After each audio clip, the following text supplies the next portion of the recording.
Chapter 58. Outside the bay, more than a dozen fishing boats rode the rising tide and rushed towards the mouth of the bay at high speed. They were so fast that the few scouts that the gray-scaled Nagas had set up could not react in time.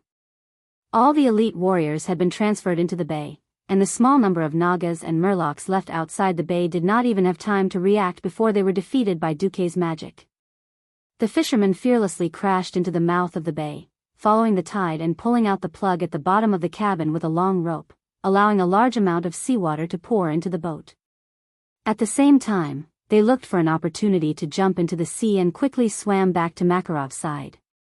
The entire process was done in one go, and it was almost completed before the Nagas realized what was going on.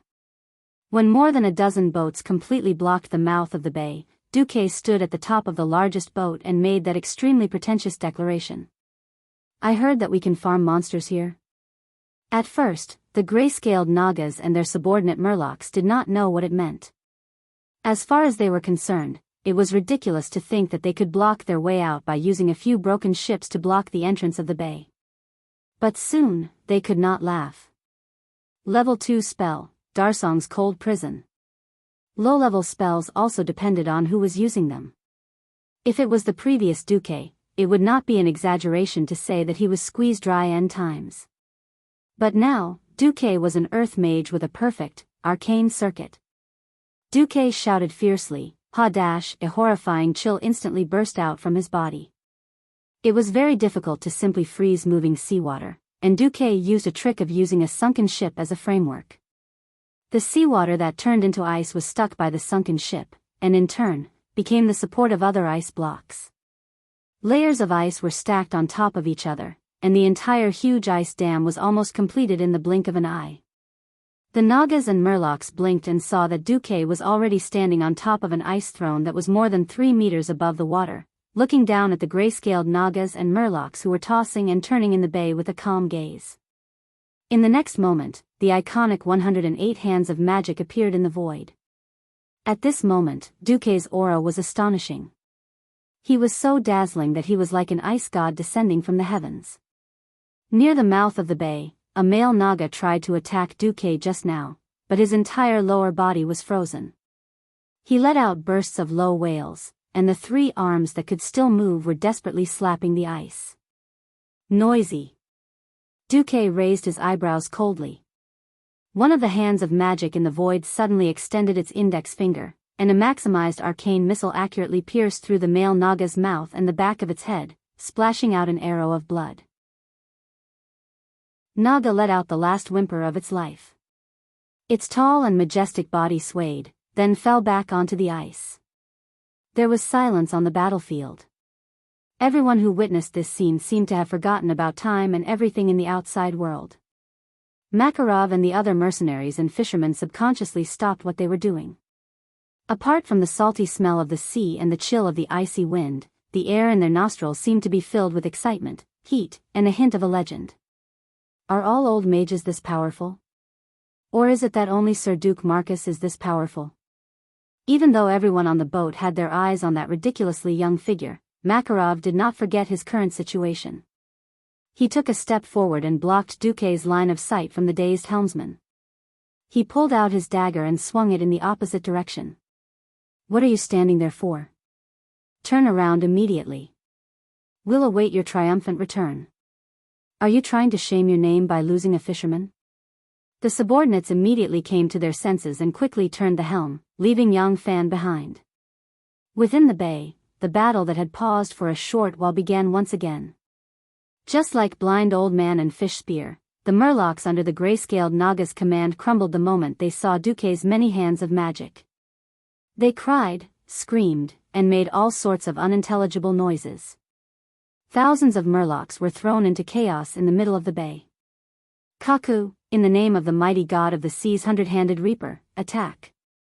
Blind Old Man and Fish Spear immediately launched a counterattack, cutting down the Naga's Murlocs as if they were vegetables. It's a mess, it's all a mess. Even if the gray-scaled Naga Siren still had the upper hand in terms of high-end combat power, the female gray-scaled Naga Siren priest knew that if Duke subdued all of her Murlocs, the hundreds of Naga Siren would be wiped out.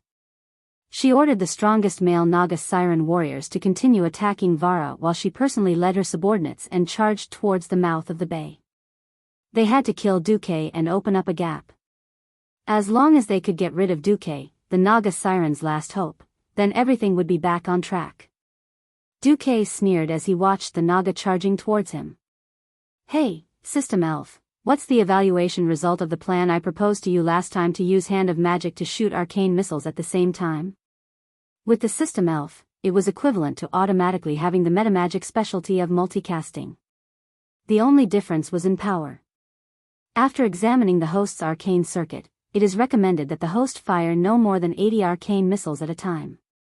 The arcane missiles in the world of Azeroth were slightly different. Because a single arcane missile was less powerful, it was generally fired 3 at the same time in a triangle to ensure lethality. Therefore, one shot was 380 hits? Then I might as well reduce it to 36 hits. A large number of hands of magic unfolded into a pair of wings behind Duque.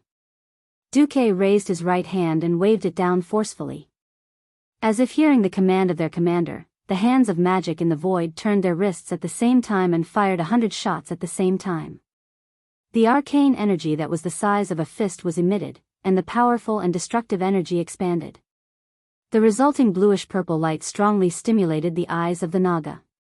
Every 36 hands of magic formed a wave, and the 3 rounds of hands of magic seemed to be firing ceaselessly. Without deliberately aiming, Duque poured the barrage of arcane missiles on the place where the Nagas were most concentrated. The Nagas' scales, which were like iron plates, were obviously effective in resisting physical attacks, but they obviously couldn't resist Duque's arcane missiles. The arcane missiles, after being polarized, visually looked like long magic spears, tearing the bodies of the Nagas into pieces. Dozens of heavy and sharp tridents were blasted into smithereens, and over 100 majestic bodies were pierced through. If the blood that was floating in the bay earlier was mostly the blood of the Murlocs, then this huge pool of blood now had a new addition, the blood of the gray-scaled Nagas. Chapter 59. At this moment, the light of the sun seemed to have dimmed, and the Nagas who were killed by Duque collapsed in the shallow water less than 1.5 meters deep. They used their corpses to form a violent psychic wave, dispelling the morale of the Murlocs dominated by the gray-scaled Nagas like a hurricane. Ha ha ha ha ha. That human is the real god of the sea, the gray-scaled Nagas are the fake messenger of the sea, we sharp-toothed Murlocs have rebelled. The betrayal of the Murlocs intensified the already chaotic situation in front of them. When the gray-scaled Naga priest found that she could no longer command any Murlocs, and thousands of Murlocs attacked the gray-scaled Nagas at the same time with their clumsy weapons, even if she was stupid, she knew that the situation was hopeless. Retreat, she wanted to lead her people to escape and go straight back to Stranglethorn Vale. But would Duque let them go? Duque himself did not realize that his black pupils were rippling with cold mockery, and he muttered to himself, "Useless guy. Slow reaction. You don't even have the qualifications to be my subordinate." Just like playing a turret defense game, Duque only needed to focus on dealing with the most threatening opponent. As for the miscellaneous soldiers, naturally the system elf would help him aim and shoot. There were many Nagas who rushed to the small iceberg at the mouth of the bay, but none could reach Duque. Suddenly, Duque was shot by frost arrows, which came from the attack of 3 gray-scaled Naga females. A faint smile appeared on Duque's face. If he was still injured by these level 1 frost arrows, without the support of metamagic abilities, it would be really embarrassing.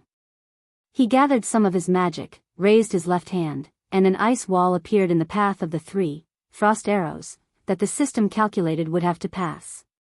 The ice arrows hit the ice wall out of thin air, and completely lost the power they should have, and even the cold air became part of the ice wall. It's my turn. Duque suddenly gathered most of his magic. The magic consumption of each arcane missile was not high, but it was different for fire spells. Fire spells had always been a big consumption of magic. Duque could take 80 arcane missiles at the same time, but he could only take 5 flame bursts. Duque's hair seemed to have been ignited from his head to his shoulders. Crimson flames rose more than 1 meter above his head. The fire magic power from the fire elemental realm gathered in front of the hand of magic in the void. Seeing the 5 huge fireballs suspended in the air, the faces of the gray-scaled Naga siren priests turned pale. They screamed and raised their magic shields. Even the most loyal male Naga siren used his huge body to block between Duque and the Naga siren priests, trying to defend their leader with their lives. So what? Under the command of the system elf, purplish-blue arcane missiles descended from the sky, all of them concentrated in one area. In the blink of an eye, the shooting line between Duque and the gray-scaled Naga siren priest was cleared. No! The Naga leader screamed and twisted her snake waist in the shallow water, trying to avoid the attack of Flame Blast. Duque laughed loudly, and a huge fireball smashed down. Hee hee. Watch my 5 fireballs divine sect. The Naga siren priest's speed was not slow. From the time she started to move to the time the fireball hit, she had already moved 4 meters away from her original position. However, Arcane Fire Circuit not only gave Duque abundant arcane and fire magic power, but also gave him more precise magic control ability. The high-speed fireball actually made an unscientific turn in the air, drawing a clear arc in the void. Vara, who was still in the middle of a bloody battle, was dumbfounded. He almost forgot about the battle around him. The gray-scaled Naga siren priest struggled to swim a few steps, and was hit in the face by a flame blast. The magic shield saved her life, allowing her to escape the fate of being the first to be killed. However, this only extended her life for a little longer. After the first hit, she was marked with a must-hit label. No matter how she struggled, moved, and resisted, she was still hit by the second, third, fourth, and fifth flame blast. The second one charred her whole body. The third one blew up several of her arms. The fourth one blew her waist into 2 pieces. The fifth one was actually already a corpse.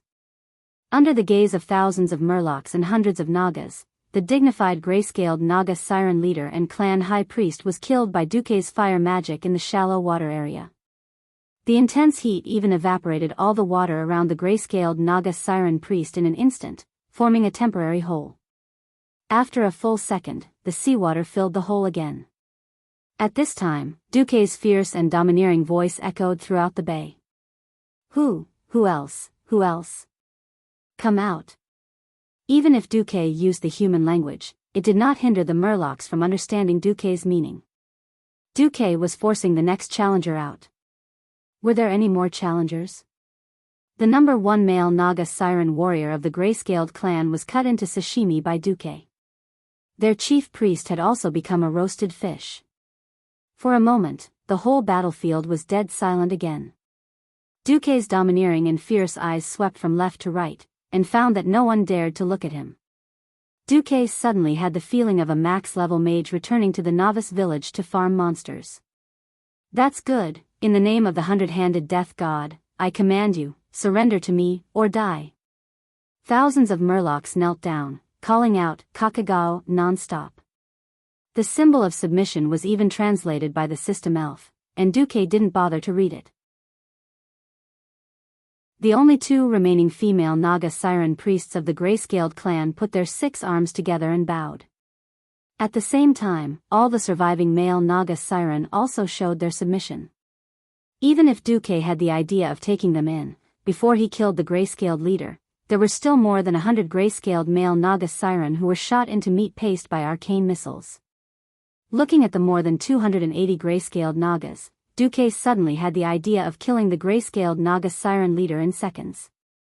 At this time, Vara Ringscale Avis, who was bathed in blood and had no less than 10 wounds, swam over. She also bowed deeply. Congratulations, Master. Duque glanced at her wounds. How are your injuries? Minor injuries, Vara replied faintly. Well, from now on, these gray-scaled Nagas and murlocs will be under your command. Within a month, I want you to move everything of the gray-scaled Naga here. The clever Vara frowned. Master, why are you in such a hurry? Is something big going to happen? Was the dark portal a big deal?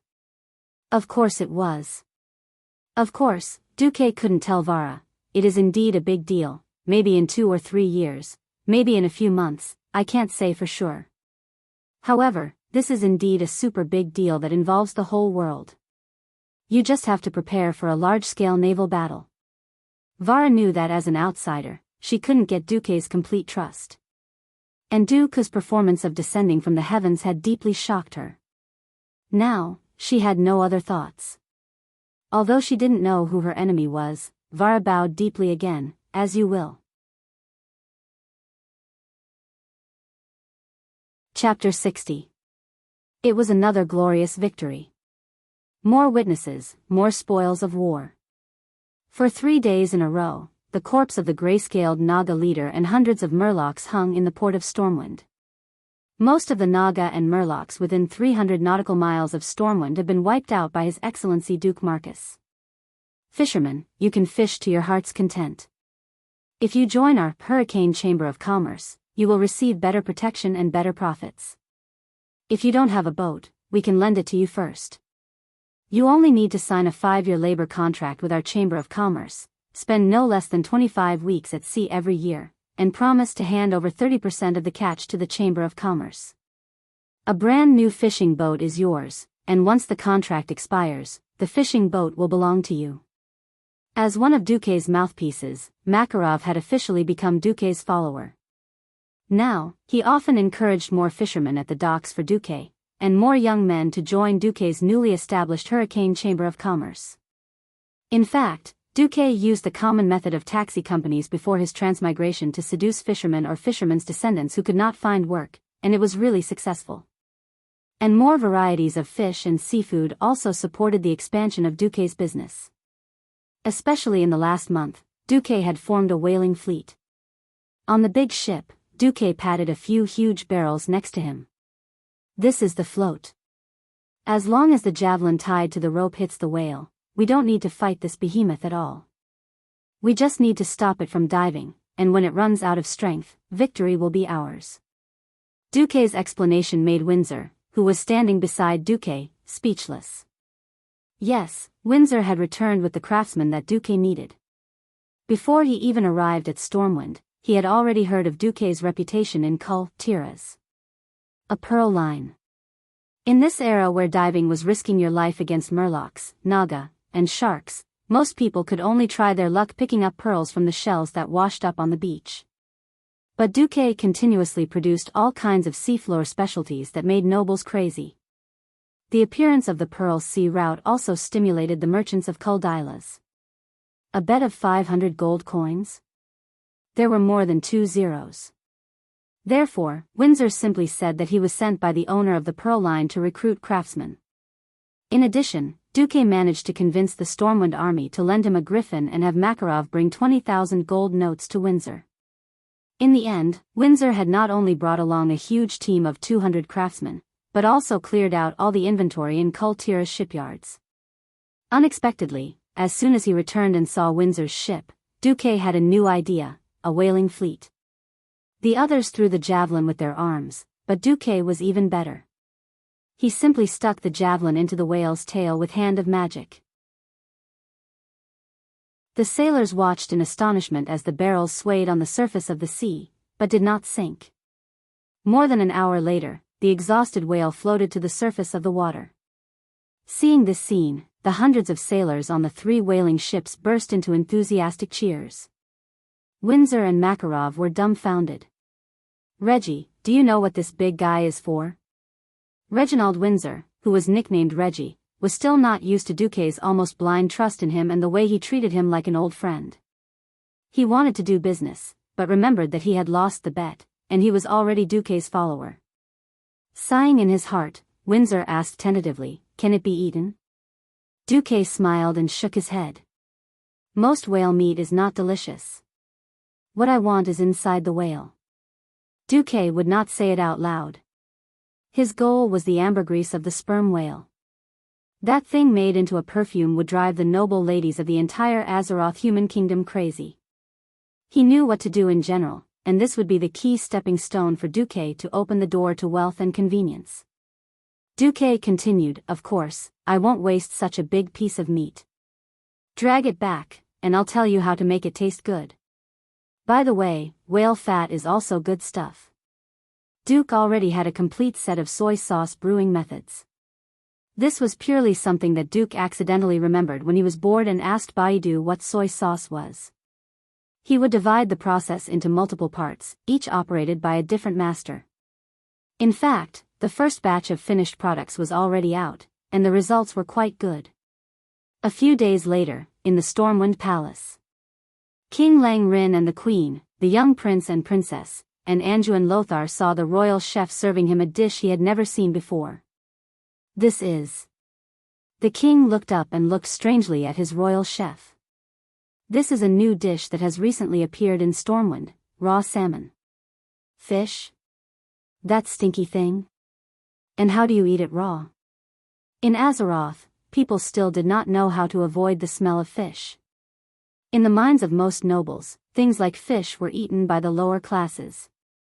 But the royal chef used the method taught by Duque to show Lang and Anjuan how to pour lemon juice on the iced salmon, and how to eat it raw with wasabi and soy sauce. With the mentality of trying it out, Lang and Anjuan tried it.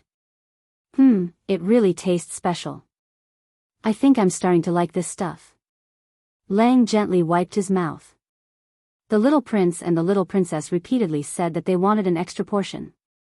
At this time, Anjuan spoke. Lang, do you remember Duke Marcus who was in the limelight? Of course, the youngest earth mage in our kingdom. When answering, Lang also glanced at the fan-shaped red coral placed in the center of the dining room. The fiery red coral had a radius of nearly a meter, which was given to the king by Duque. Why? This thing was also made by him. Oh.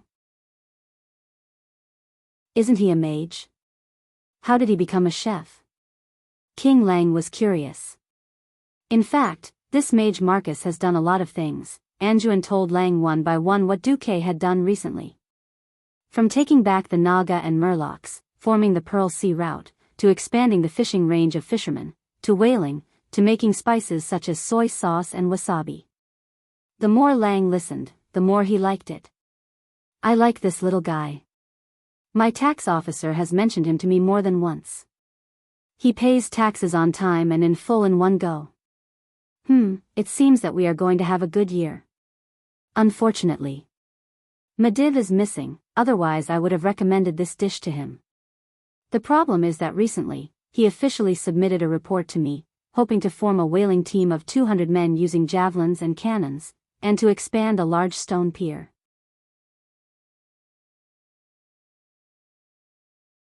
Chapter 61. What does he want to do? Lang frowned. Lang did not know much about maritime affairs. But Lang knew that even the famous Menethil port only used wooden piers. Only the kingdom of Kurtiras, which had the largest navy, had a large number of ships entering and exiting the port every day, abandoned the wooden piers for the sturdier stone piers. Your Majesty, I had the same concerns as you at first. But he proved his loyalty in another way. He proposed to fully fund Stormwind to build a navy of 16 medium-sized ships in the form of a gift to you, Your Majesty. He is only responsible for funding. The ships can be ordered from Kurtiras, the cannons from Iron Stove Castle, and all the personnel will be provided by us. Even the training fees for the personnel will be covered by him. At this point, even though Anduin tried to explain the proposal in a neutral tone, he could not hide the excitement in his voice. The west side of Stormwind City was the sea. Stormwind had a long coastline, but it could not be used effectively for a long time. Building a navy that could defend the coastline of Stormwind was also one of Anduin's wishes. Lang was not a fool. Everything in front of him came too easily. It was too surreal. If Duque tried to build an armed fleet that could beat the navy of Stormwind, Lang would not agree no matter what. He would definitely kill Duque's plan in the cradle. But Duque cleverly shut the mouths of Lang and the nobles. It's a little illegal for me to use a ballista, but if I let you use cannons, you won't be afraid, right? Gunpowder weapons in the world of Azeroth had not yet become popular. Although cannons had a lot of damage, most of them were muzzle-loading cannons. But no matter how outdated cannons seemed, they were not inferior to ballistas in naval battles. Cannons were superior in terms of range and power. Perhaps only the reloading speed of ballistas was slightly faster. After thinking for a while, King Lang cautiously said, "What does this Duque lad want?" "A perfume called Chanel, that is about to hit the market, will be exclusive rights for 100 years. Anjouan Lothar recalled the words of Duque's messenger, Windsor. He also said that your majesty will soon know the magic of this perfume. Lang did not answer directly. What else? Anjouan Lothar tapped his fingers on the table. He wants to make more money, enough money to build a great mage tower comparable to Karazhan. When King Lang heard this, he smiled. Most of the doubts in his heart were solved. He had heard of Duque's arrogance. He was greater than greatness, surpassing Medivh, who was the guardian of the world. Of course, Lang knew how astronomical the construction costs of a top-notch wizard tower were. It was a terrifying sum that even the entire treasury of Stormwind might not be enough. Now, Duque had talent, not only in magic, but also in business. If that was the goal, then it wouldn't be strange at all. Lang smiled. It shouldn't be a big problem. I'll think about it tonight and give you an answer tomorrow. Okay. Anjouan retreated. Looking at the cluster of beautiful red coral trees, Lang turned and entered the royal study to check the documents. Before he knew it, it was late at night. Lang also felt sleepy. When he returned to the dormitory, he suddenly smelled a very elegant but relaxing scent. It was sweet, tempting, but not stimulating at all. Following the scent, Lang was surprised to find that the source of the scent was actually his lover. The queen was wearing a nightgown and lying on her side on the big bed. "Oh, my queen, you're really special tonight." Lang involuntarily rushed up and hugged the queen's slender waist. He sniffed hard, and Lang suddenly felt a warmth start to burn in his lower abdomen. "This is the new perfume I just got. Do you like it?" The queen smiled sweetly. "Oh, hell, no, it's great." Lang immediately understood what Anjouan meant when he said, "You'll soon know the magic of this perfume," during the meal. That little fellow Duque actually knew how to bribe the queen. Lang was a little jealous. "This thing will turn all men into beasts. Then come and eat me." The queen smiled coquettishly. At this moment, Lang made a decision. That night, the great King Lang had a pleasant night. The next morning, when Anjouan saw the king wearing an unseasonable high-collared shirt, Anjouan immediately understood that His Majesty was trying to hide the mark of passion on his neck. "Damn it. This is the first time I hate how smart you are." The king was a little dumbfounded. "Well, Your Majesty, what's your decision?" "I agree, but there's an additional condition. In exchange for my protection of his business, I need him to take out an additional sum of money to help repair the walls of Stormwind City." "Your Majesty, your shrewdness has illuminated the entire kingdom." Anjouan did not forget to show off his cleverness. "Pfft, I wonder who it is that asks me for money every few days to repair the walls." Lang pretended to be angry. "Ha ha ha ha." The king and his minister laughed heartily in the palace. When the king's counterproposal reached Duque, not only Makarov, but even Windsor showed an indignant expression. "Your Majesty, you've really opened your lion's mouth this time. Your Majesty, you're just a little rich, and yet you want Your Majesty to bear the burden of so many things." Windsor spat harshly. "Reggie, make a trip for me." "Tell him I agree," Duque said calmly. "Yes, I'll help you reject." "Wait, you said you agree?" Even Windsor, the loyal minister of Stormwind City, opened his mouth in shock. "I have as many ways to earn money as I want, but there are some things that can't be made up for once I miss it." Duque did not explain further. From the window of the small house that Anjouan gave him, he looked at the buildings of Stormwind City that rose and fell along with the mountains. This was not the first time Duque had been acting mysteriously. Makarov and Windsor, who rarely interacted with mages, thought that all mages were like this. Duque did not want to explain, because no one would believe him even if he did. Stormwind City was destroyed during the first Orc invasion, and Duque had always felt that it was a pity. Because of this, there were many tragedies. It was not just this massacre, but also the tragedy of the nobles not paying for the reconstruction when Stormwind City was rebuilt. He did not know if what he was doing could change the fate of Stormwind City. But in order to make up for the regret in his heart, he tried his best to do what he could. He did not want to achieve it, but only to do it. That was why Duque was willing to be blackmailed by Lang. He was not sure if Medivh would be like history. Feeling that time was tight, Duque felt that he had to at least have a certain amount of power and authority before the Dark Portal incident. Without noble status, the only way to truly integrate into the noble circle in the corrupted world of Stormwind City was to marry a noble woman of noble status.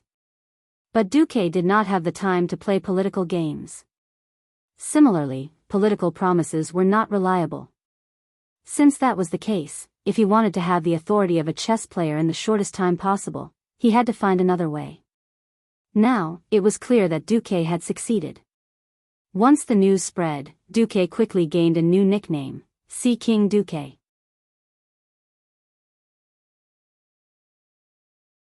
Chapter 62. The sense of crisis in Duque's heart never disappeared. It was hard to describe what kind of situation Medivh was in. When Medivh's mind was in control, he was a kind and wise person. He did his best to protect the few highest human leaders, and he believed that the interests of the kingdom would always be above everything else. For so many years, he guarded the world of Azeroth, and defeated the fierce attacks of invaders time and again. The people saw him as the indestructible guardian of Azeroth. He treated all races equally, without the slightest bit of prejudice. When he heard the legends and customs of a certain race, no matter which race the speaker was from, he would sincerely respect them and show the same strong interest in these legends and cultures from different regions. However, once Sardras gained the upper hand, Medivh's personality would change drastically. He would become gloomy and unsociable, almost unable to recognize his closest friends, and completely indifferent to strangers. He was secretive, and would often suddenly go on long journeys alone. When there was no one around, the Medivh controlled by Sardras wouldn't hesitate to use spells to chase away the visitors who disturbed him, or just kill them. But for his plan, the Transcendent Guardian of Azeroth was a very important cover. So in public, he was careful enough not to easily expose Sardras's true personality. Under Sardras's influence, Medivh began to secretly study all kinds of evil magic and witchcraft, and built an identical underground tower under Karazhan as a place for him to carry out dark rituals. All of these were things that Duke had no way of knowing. He could only do it in his own domain. He himself was attacking the Sky Wizard. As for his 3 loyal subordinates, they were methodically preparing for war according to his instructions. Makarov almost became Duque's representative to the outside world. He was given a lot of authority to transfer gold coins, and the donations to the Stormwind Navy were almost all decided by Makarov alone. Windsor helped Duque train the sailors, and throwing javelins and operating ballistae became compulsory lessons for the sailors. On the water beside the main channel of Stormport, there were apprentice sailors sitting on small sampans all day long, practicing throwing javelins at target ships filled with straw. According to Duke's standards, one had to be able to hit 80% on a human-shaped target at a distance of 30 meters in order to be hired as an official sailor of the whaling team. As for the ballistae, they had to hit the sampans of target ships from 100 meters away to be considered qualified. This was undoubtedly a demanding requirement for the fishermen's children who had never come into contact with this field. But the high salary attracted them to join Duke's whaling fleet, no matter how hard they tried. Sea King Duque had a good reputation. Duke ordered that the parts of the whale that did not taste good be marinated with ginger and other spices, and then sold to the commoners at a low price. That low price made most of the poor people who could only eat black bread able to afford whale meat. Whale meat, which wasn't too fishy, became one of the main sources of food for the poor in Storm City. Improving their meals was originally something that the poor could only dream of, but this in turn stimulated even more commoners to join Duke's whaling fleet. With the support of sufficient funds, Storm City, which never lacked labor, launched 3 major projects at the same time. The first was to build a huge stone dock. The dock was 30 meters wide, and the farthest end was 100 meters long. The overall shape was similar to a huge king character. There were 5 such docks, which could accommodate more than 60 medium-sized ships at the same time. The second was the expansion of Storm City's military port. In consideration of the invasion of foreign enemies, the military port was built as a safe haven, with 2 huge sluices at the outermost ring. The third was the shipyard. The huge shipyard could build 3 large ships of nearly 50 meters at the same time. Of the 3 projects, the dock was the fastest to be completed. Originally, dumping stones into the sea, driving piles, and fixing the foundation of the dock were extremely time-consuming and laborious. However, a miracle happened. Every evening, when the workers finished their work, the next morning, they would find that the piles had been firmly driven into the stone seabed at the bottom of the beach. There were even people who wandered around at night who reported to the city guards that there seemed to be large creatures appearing in the water at night in Stormport. However, the guards did not receive a single report of casualties. Once, a drunkard lost his footing and fell into the sea in the middle of the night. As a result, he was sent to the beach when the tide was low. Well, it was the kind of creature that suddenly flew out of the sea, drew a parabola in the air, and then landed on the beach where there were people on the beach. The 2 old sailors looked like they had seen a ghost. Then, Windsor went to advise them, and even avoided reporting to the city guards. However, Lothar still summoned Duque once because of this. Storm City has never rejected friendly foreigners. Mr. Duke Marcus, are you sure you don't need to add some Naga names to your employee list? Sir, I don't think that's necessary for the time being. Duque replied humbly. Actually, I have a hunch that you want more than money and reputation. Lothar said calmly. What I want will not harm the interests of Storm City. On the contrary, we should be one. Time will prove everything. Duque still replied calmly. Lothar sighed. Well, it seems that you have a unique view on maritime affairs. You are much more proficient than a non-swimmer like me. The plan of the port that you submitted, all of my captains think that it is perfect. As for the design of the civil port, I will leave it to you. We are also willing to listen to your opinions on the military port. Just like that, as the designer of the new storm port, Duque was given more autonomy. First, Duque set a direction for the entire port, be it people or goods, to move clockwise. This would avoid chaos, and it would be the same if the time came. Between the military port and the civil port, Duque thoughtfully suggested to build a moat to separate the civil port for the sake of militarization and confidentiality. In addition, a large number of antlers and tall walls should be built. To the south of the military port was the civil port.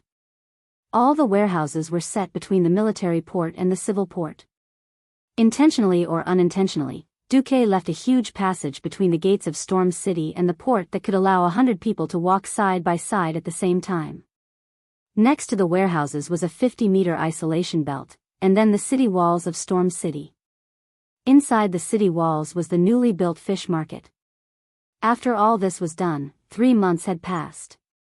Suddenly, a new piece of news came. At the upcoming New Year's banquet, Mediv, who had suddenly returned, would attend.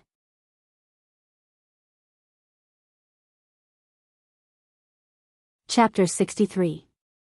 Mediv is back. For most of the nobles and mages in Stormwind, it was not a rare thing. In fact, not many of them were overly worried. The powerful guardian of Azeroth would not be an issue of safety at all. And it was not the first time that he had disappeared without a word in recent years to travel alone. Hence, when Mediv returned, everyone's reaction was only, "Oh, he's back." Everyone's focus was on Duque. It was very simple. To everyone, Mediv was more like a mortal looking up at a glory that was above the clouds. It was something that could be seen but not reached. In the past year, all the commoners and even the nobles who were not doing well had idolized Duque, who had built everything from scratch. The youngest Earth Mage, a member of the Royal Mages, the king who ruled the western wilderness against the sea, the undisputed owner of the Pearl Sea Route, the inventor of Chanel perfume, there were so many halos on the same young man. It was rumored that King Lang had decided to grant Duque the title of a knight. For Duque, who was born as a commoner, it was definitely a meteoric rise. At least, that was how the nobles saw it. In the past year, Duque had opened up the Pearl Sea route and provided a large amount of additional taxes for Stormwind. Even though Lang had given Duque a great deal of preferential treatment, the tax of nearly 100,000 gold coins still made Lang's tax officer dizzy. Not only were the walls of Stormwind City being repaired, but even the storm fortress that had not been repaired for many years was also benefiting from it. The stonemasons of the Stonemason Guild were all grateful for Duque's greatness. Originally, Duque did not have the qualifications to attend the New Year's banquet, but Lang and Andoin jointly sent an invitation to Duque. Saturday, 8:00 p.m. Outside the storm fort, carriages slowly approached. The carriages were pulled by tall and strong horses. Just the backs of the horses were almost as tall as a person. Every horse's fur shone with a healthy luster, and almost every horse's fur was combed neatly. Some horses' manes were even arranged into braids. There were all kinds of carriages. Regardless of whether they were extravagant or low-key and exquisite, it was obvious that they had been renovated. Many of the carriages even smelled of freshly swept paint. Each carriage was engraved with their family's emblem. Each emblem represented their history and glory. Under the watchful eyes of the Storm City guards in brand new armor, the well-dressed noble gentlemen and ladies came down from their carriages and walked on the long red carpet. Some entered directly under the guidance of the emissaries, but most of them greeted each other at the entrance of the majestic storm stronghold. The small circles were obviously abnormal. "Duke Fordragon, I didn't expect you to come so early." A middle-aged man bowed to a young man with reddish-brown hair and a black tuxedo. The other nobles around him were also very respectful towards this young noble. This was because he was the head of the Fordragon family, one of the largest families in Stormwind. He had inherited the title of Duke at a young age, Bolvar Fordragon. His mother, on the other hand, was a very famous noble lady in the upper echelons of the kingdom. Bolvar returned the noble's elegant bow. "Yes, Earl Carton. I heard that we can see the Sea King Duque today, so I came early." Earl Carton couldn't help but feel a little awkward. The Brando family was his vassal, but he quickly changed the topic and talked about something else. Unfortunately, all the big topics in Stormwind recently revolved around one person, Duke Marcus. "I heard that King Rin and Lothar agreed to let Duke Marcus come to the banquet in his own special carriage. I'd like to see what kind of carriage it is." No one knew which noble said this, but the result was that all the nobles couldn't help but look into the distance. Then, they finally saw an unfamiliar carriage. "Oh my God, what is that?" On the canal that traversed the entire inner city of Stormwind, something that was neither a ship nor a carriage floated over. It wasn't a ship because it didn't have a bow or a stern. It wasn't a carriage because it was moving on the river. If one had to say what it looked like, it was more like a palanquin. This was because it was supported by 4 huge male Nagas. On a normal day, such a strange carriage would have been attacked by Stormwind City's guards. But today, no one would attack them. This was because the carriage was also engraved with a coat of arms. It was imprinted with arcane magic, so it couldn't be counterfeited. The outer ring was a purple circle, and in the middle was a spiral lightning symbol that symbolized arcane magic. The rich arcane light showed that the owner of the carriage was sitting in the carriage. This was the coat of arms of the Royal Magic Academy's esteemed old wizard, Norton. Next to this coat of arms was a coat of arms that the nobles had never seen before. The pattern was very simple. It was a blue storm that looked like a tornado. It was carried by 4 majestic Nagas, and at the front sat a coachman wearing the standard Stormwind apprentice knight uniform. This strange carriage followed the canal and arrived in front of Stormwind Stronghold. On the small dock of the stronghold, the Nagas swayed their huge snake tails and proudly carried the carriage to the long red carpet in the stronghold's reception hall. Stormwind City's guards stood on both sides without any special expression. It was obvious that they had been informed early in the morning. Some people recognized that the coachman was the slightly famous knight candidate, Reginald Windsor. The carriage was put down gently. Windsor jumped down nimbly and opened the door. Under the watchful eyes of the nobles, a black-haired young man in a blue-white mage robe with golden edges came down first. Then, he welcomed a tall, middle-aged woman in an elegant cream-colored evening gown with an impeccable posture. She had long blonde hair that was tied up behind her head. Her facial features weren't exquisite, but it gave people a very pleasant and comfortable feeling. She was Elizabeth Jones, whom all the noble ladies in Stormwind City liked to interact with. The second to come down was the old wizard with the staff, Norton. However, the focus of the people's attention was still on Duque. Seeing the 4 majestic Nagas carry the carriage away and stand with Windsor in the line of coachmen, the group of nobles was surprised and a little amused. Then should the huge Naga be the coachman? Or the horse? Duke Balver's lips curled into a strange smile. What an interesting fellow. At this moment, a strong burst of arcane energy suddenly burst out in front of the red carpet. A magic circle with a diameter of 4 meters suddenly appeared. After a brief flash of arcane magic, a figure that everyone was both familiar and unfamiliar with appeared. Guardian of Azeroth, Medivh.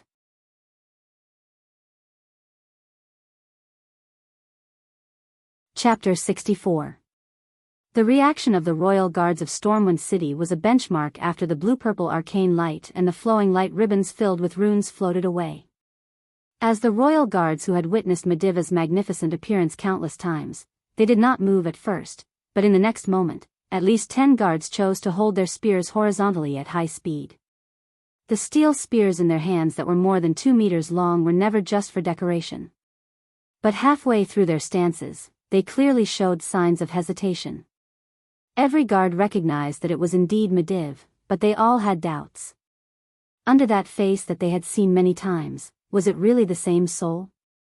In the past, no matter how strong Medivh was, he always had a modest, kind, and comforting face. Some people even suspected that he was not a powerful mage, but an artist. Now, his chin was slightly raised, his gaze as sharp as a knife. With a fierce arrogance, he swept his gaze around with the aura of a king. Unlike the blue and white mage robe that symbolized the glory of court mages that he often attended formal occasions, today he wore a cloak made of soft black feathers, a very casual mage robe made of velvet. His hair was not properly combed, and it looked a bit like a chicken nest. Most importantly, there was not a single emblem of Stormwind on him. This was the most important New Year's banquet for the upper nobles of the kingdom. On this occasion where etiquette was the most important, as the closest comrade of King Lang, the highest existence in the field of magic in the kingdom, Medivh actually did not give face and did not even bring anything to show his status as a court mage of Stormwind. Not just the guards, but even the nobles were stunned. No matter how arrogant they were, they would not forget that the reason they could live such a comfortable life was inseparable from the protection of Medivh. In the north, Kuel Salis, Alterac and other areas all had the presence of troll clans. It should be said that most countries had the existence of organized foreign enemies, only Stormwind was the most comfortable. This was largely because of the existence of Medivh.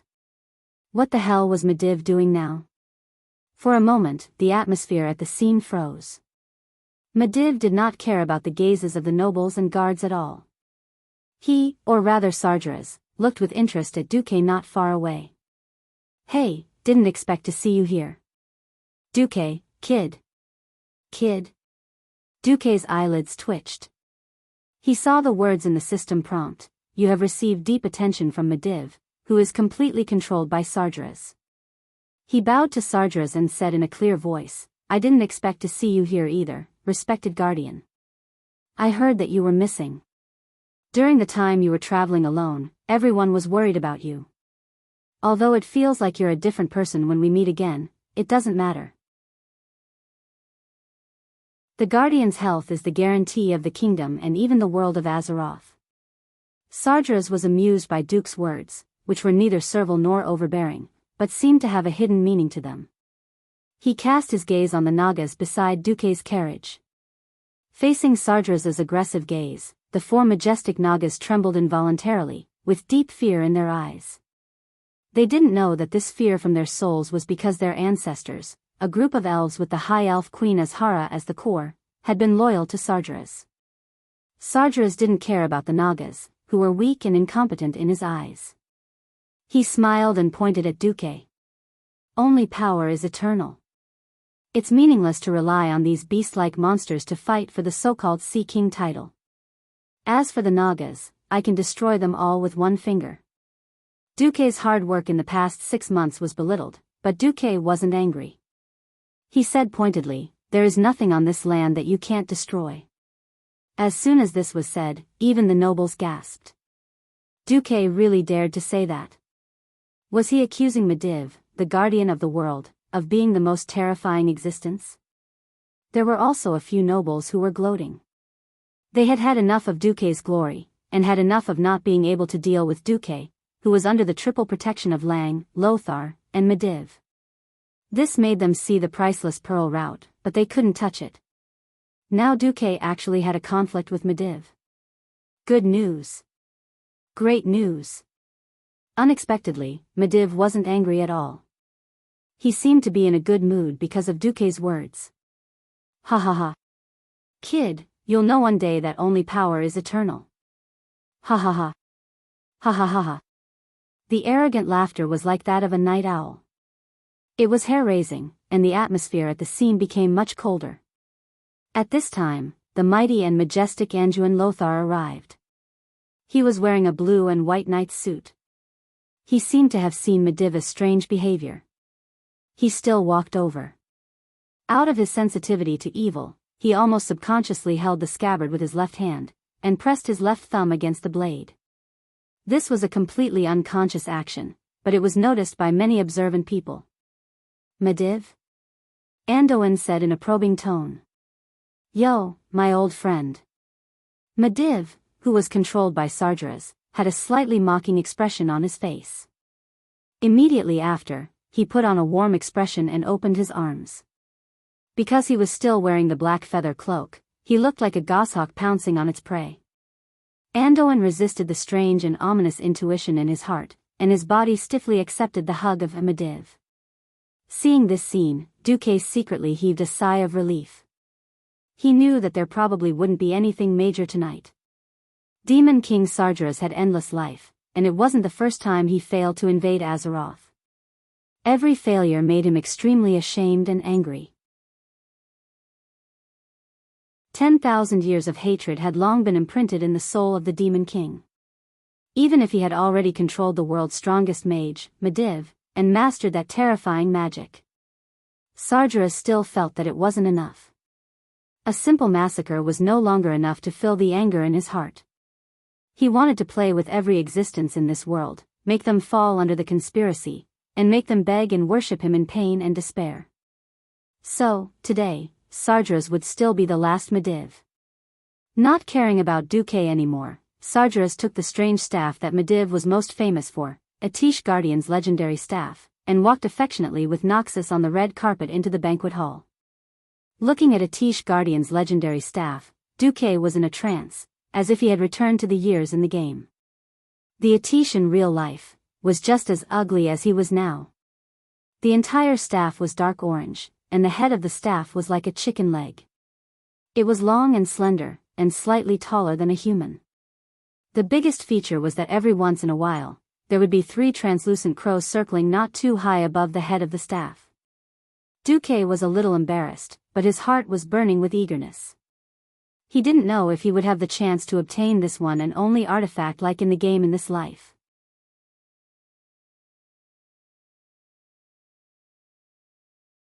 Chapter 65. What was the point of defeating the boss? Fame. Equipment. A sense of achievement. Even though Duque had transmigrated and entered the world of Azeroth, it still could not extinguish his gamer's heart. A divine artifact was no longer just a powerful piece of equipment. It had been sublimated into a kind of spirituality. A seemingly arrogant idea surged uncontrollably into Duque's mind: get rid of the Medivh possessed by Sargeras and snatch Atish. Thinking of the wonderful feeling of the divine artifact magic staff, thinking of the world-shocking magical boost, Duque's heart could not calm down at all. Phew. Duque exhaled a mouthful of turbid air. Beside him, Elizabeth Jones and old wizard Norton, who had been invited along, had expressions of concern on their faces. "Are you all right?" they asked in unison. Duque knew that they were not asking about him, but his relationship with the Mediv. "I'll be fine." Duque's confident tone gave them confidence. Completely ignoring the gloating looks of some of the nobles, Duque strode into the banquet hall with Norton and Jones under the guidance of a waiter. After today, there would most likely be various interpretations of this in the nobles' circle. Duque had no interest in those political games. Towards this group of unlucky fellows, Duque almost ignored them. He only silently let the system elf record their various information. The luxurious banquet hall was slightly larger than a football field. Not only was it resplendent, but the tall ceiling was full of magnificent murals. Humans used such an artistic form to record civilization and history. On the huge dome murals, Duque saw the 7 kingdoms of the humans, the high elves' Kuel Salis, the dwarves' iron furnace fort, and Thoradin the Great defeating the Troll Empire. Duque was so fascinated by the murals that it made Lady Jones beside him anxious. "Yo, my sea king. The New Year's banquet is a very important gathering of the nobles. Although I know that you have a high status as a mage, having a good relationship with the nobles is beneficial to the expansion of our business. I'm begging you, for the sake of your Magus Tower, at least come with me to visit a few of the most important nobles." It was already an open secret that Duque was earning money to build the Magus Tower. It was precisely because of this perfect excuse that the neutral nobles no longer held a grudge against Duque. With Jones, who was very popular among the noble ladies, the perfume was selling like hotcakes. However, Duque shook his head at Jones and said, "Something big is going to happen tonight. I suggest you put away your thoughts of promoting your business first." Jones' body suddenly stiffened. Even after so many months of happy cooperation, she still couldn't figure out what this young man was thinking. His mind was detached from the world, and his eyes always seemed to fall on a place beyond the imagination of the world. Lady Jones didn't dare to disobey Duque. After all, Duque was almost her boss, and 90% of her business was related to Duque. At this time, the messenger announced, "King Lang and his wife have arrived." Lang, who was wearing a dazzling golden robe, held the hand of the beautiful queen and his children, and walked into the hall with the guards opening the way. On the high platform that had long been prepared, the bright light of the huge candlesticks allowed everyone to clearly see the details of every gold ornament on King Lang. Lang was full of smiles. The situation of the kingdom had improved, and the return of his friend Mediv had put him in a good mood. Everyone could feel the king's success. "Guests, all the people of the kingdom, welcome here. I, Lang Rin, am pleased to host the New Year's banquet here. In the past year, the whole kingdom has been prosperous, and the people have lived a better life than before. Here, I would like to make a grand introduction to everyone and thank a young man. He is our new member of the royal family's mages, the new Earth Mage, the owner of the Pearl Line, the sponsor of the new port of Stormwind, and the sponsor of the Stormwind Navy ships, Duke Marcus. Mr. Marcus, please come on stage." Lang opened his palm and pointed at Duque. Duque was also a little stunned. He didn't expect that Lang would introduce him to the entire noble class so grandly. This was definitely the king's favor. Suddenly becoming the focus of everyone's attention, Duque was also a little flattered. His slightly opened mouth showed his nervousness. "Don't be nervous, young man. You deserve it." The handsome Anjouan Lothar came near Duque and patted Duque on the shoulder, encouraging him to go on stage. After Duque came back to his senses, the sly Anjouan whispered, "I publicly support you because of the city wall." Duque didn't know whether to laugh or cry. "Lothar, can you not be so snobbish? Are you thinking about how to suck blood from me next year?" Under the watchful eyes of everyone, Duque went on stage. King Lang smiled at Duque and patted Duque's shoulder affectionately.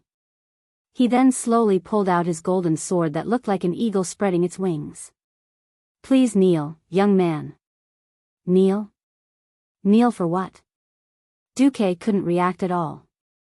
Lothar, who was next to Duque, was still alert. He whispered, "His Majesty wants to confer a title on you." If you want to refuse, you can choose not to kneel. Is this considered a surprise attack? I've already transmigrated to this world and can't go back. I can either integrate into this world or be rejected by this world. There is no third option. All right. It's a title, after all. I'll just kneel then. After a brief daze, Duque still decided to kneel on one knee. King Lang was very satisfied. His half-squinted eyes were full of smiles. He brandished his gorgeous sword and tapped on Duque's left and right shoulders with the sides of the sword. Duke Marcus, I don't care where you come from, but since you are willing to serve Stormwind and offer your courage and wisdom for the benefit of the people of the kingdom, for the sake of the smiling faces of the people, I confer you the title of knight. I hope that you will continue to serve faithfully from now on and create more wealth and happiness for the kingdom and the people. Lang's words made Duque feel very comfortable. I, Duke Marcus, am willing to serve the people of Stormwind.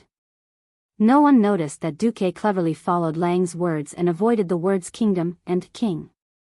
He only said to serve the people. Lang was very happy. Sir Marcus, I didn't mean to squeeze you.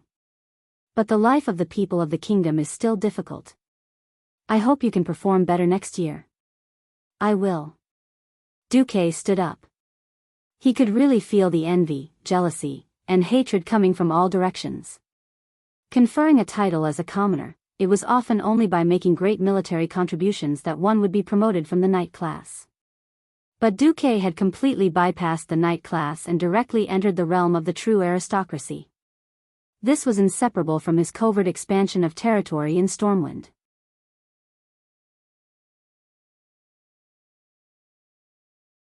Chapter 66. There was no doubt that Duque was the focus of the banquet. Even though Mediva's disciple, Khadgar, had officially become an earth mage, he did not change the topic. This was because Duque had become an earth mage at the age of 14, and now he was faintly touching the bottleneck of becoming a sky mage. No matter how hard Khadgar worked, and even though he had more knowledge than Duque, he had only become an earth mage at the age of 15. If it wasn't for Duque, he would have been the focus of the entire kingdom's upper echelons. Unfortunately, there was Duque. No matter how talented a genius was, in front of Duque, they would be overshadowed. Out of respect for Mediv, the nobles congratulated him verbally, but Khadgar could clearly hear the nobles' whispered comments. What? Compared to a true genius, Khadgar is only at this level. Lower your voice. After all, Duque is comparable to Mediva's 9th grade aptitude.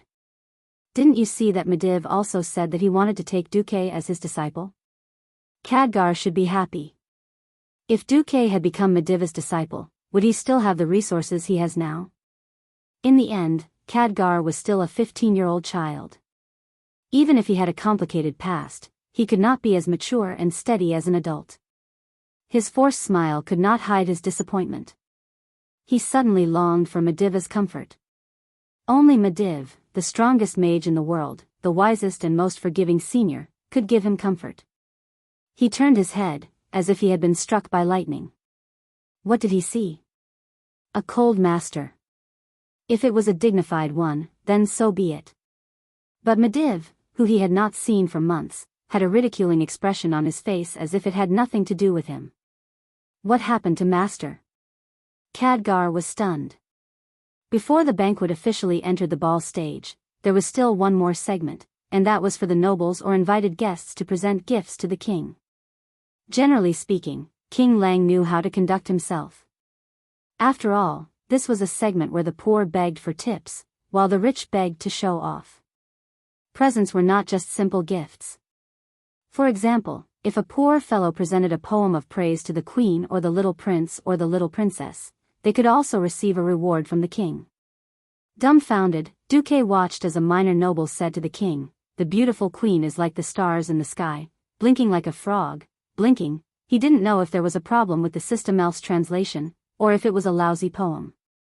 Anyway, Lang used a few gold coins to send this guy away amidst the laughter of the nobles. It should be the latter. It seemed that there were still different grades for performing. Duque also presented his gift. The ceremonial officer had seen Duque's gift before the banquet and decisively announced that Duque's gift would be the finale. Unfortunately, the Mediv also said that he wanted to present a gift, so Duque's gift was ranked second to last. The ceremonial officer first presented a gold-inlaid camphor wood box and a tray covered with red velvet to Lang. The strong camphor aroma of the camphor wood, with a cool and slightly spicy taste, had already shocked the spirits of Lang and the queen. "This is?" Lang asked with a smile. Duque spread his hand and motioned for the ceremonial officer to open it, and the nobles suddenly let out a whisper of envy. It was a snow-white pearl frost. It had whitening, acne, and freckle effects. This was a new gadget that had just become popular in the past week, and all the noble ladies who had used it said it was good. Under the manipulation of the pair of profiteers, Duque and Jones, this new gadget, a small round box the size of the palm of the hand, sold for almost 20 gold coins. Now, Duque had given several kilograms to the queen. The queen could clearly hear the exclamations of the noble ladies. The queen's eyes had already turned into crescent moons from smiling. "Oh, Sir Marcus has spent a lot. For the queen's beauty, everything is worth it." Duque gave a deep bow. It was really a lot of money. He didn't even know if he had spent a few of Duke's copper coins. Perhaps it was because he had lost his moral integrity and had not replied, but Duque also felt that he had become a profiteer. Pearl frost was said to be made from the most precious pearl powder. But would Duque, who had been misled by profiteers, use so much pearl powder when he went to CX Island before transmigrating? Don't even think about it. The composition of the pearl powder was the same as the composition of the layer of pearl membrane on the clam shell. The so-called pearl powder was scraped off the clam shell. In CX Island, those who knew their stuff would not buy pearl powder, because the pearl powder on the market could be bought for 15 gold coins from the fishermen who raised artificial pearls. In the eyes of the Storm King, Queen, and the nobles, that box of pearl frost was priceless. The most expensive thing was actually that box. Of course, Duque would not divulge this secret. As for what was offered to the king, it was a goose-egg-sized spherical pearl with a flawless, warm, and exquisite color. Under the bright candlelight, it exuded a soft halo. It was precisely this natural gentle beauty, as well as this elusive mysterious charm and elegant temperament, that reminded people of the extreme gentleness of a woman. Seeing this big pearl, every aristocrat revealed a look of yearning and envy. Such a beautiful pearl, even if it was presented to the kings of the 7 kingdoms, it would still give them a lot of face. Lang was also stunned, his face full of excitement. This fellow Duque was really thoughtful. Such a gorgeous pearl was enough to be inlaid on the crown. "Dear subject, you have spent a lot of money. I just happened to pick it up. Only you, your majesty, are worthy of such a gorgeous pearl." Duque bowed deeply and let his face the floor.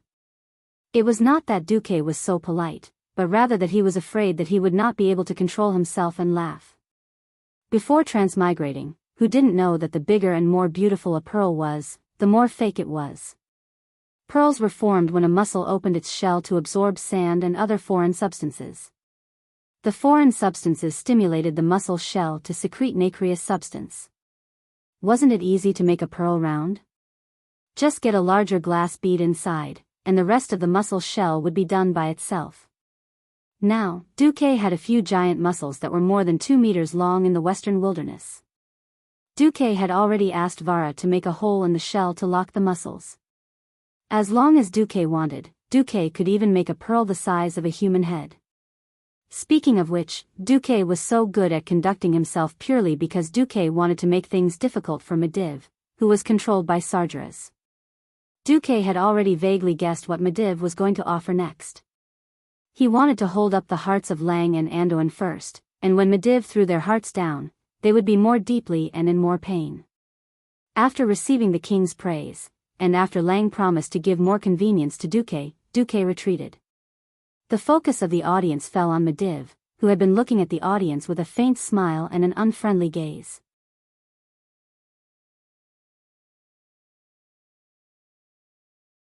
Chapter 67.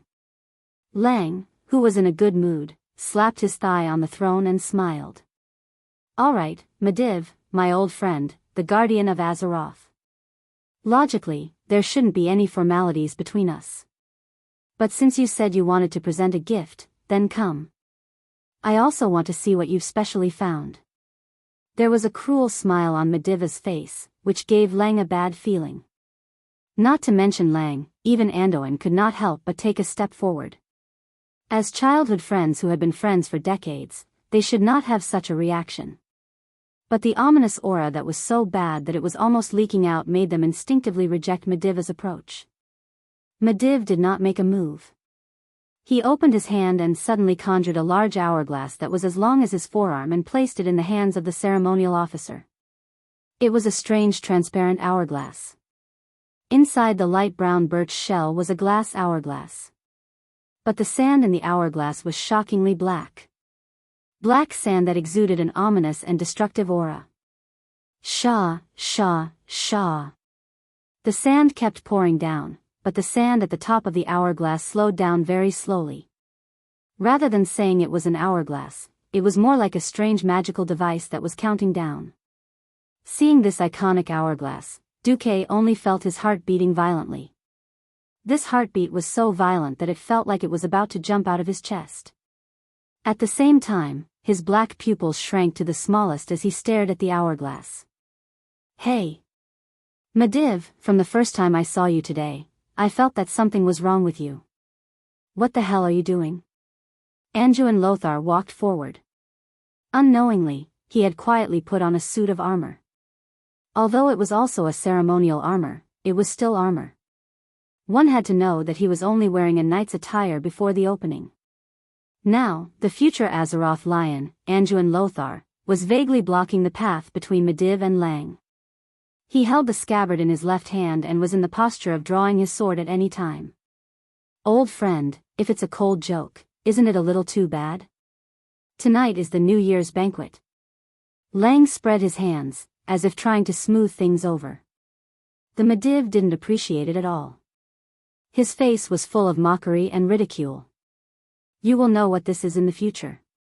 With a gentle poke of his slender and thin fingers, the black hourglass was overturned in front of the ceremonial official who was holding the plate with both hands, as well as the gazes of Duque, the king's family, Anduin, and the other nobles. Clatter. The enormous hourglass fell to the ground and turned upside down. Logically speaking, the sand in the hourglass should flow in the opposite direction under the influence of gravity. But no. Defying gravity, the sand flowed from the bottom to the top, still maintaining the same rhythm, grain by grain, handful by handful. Everyone's eyes suddenly froze, and everyone's heart almost forgot to beat.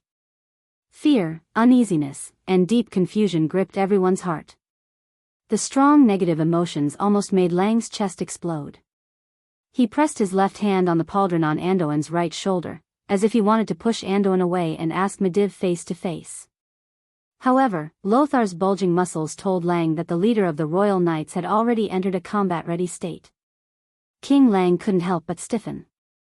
Without doing anything to Lang, Medivh's face was filled with endless arrogance and a touch of evil. Without saying another word, Mediv snapped his fingers with his left hand amidst a burst of owl-like laughter.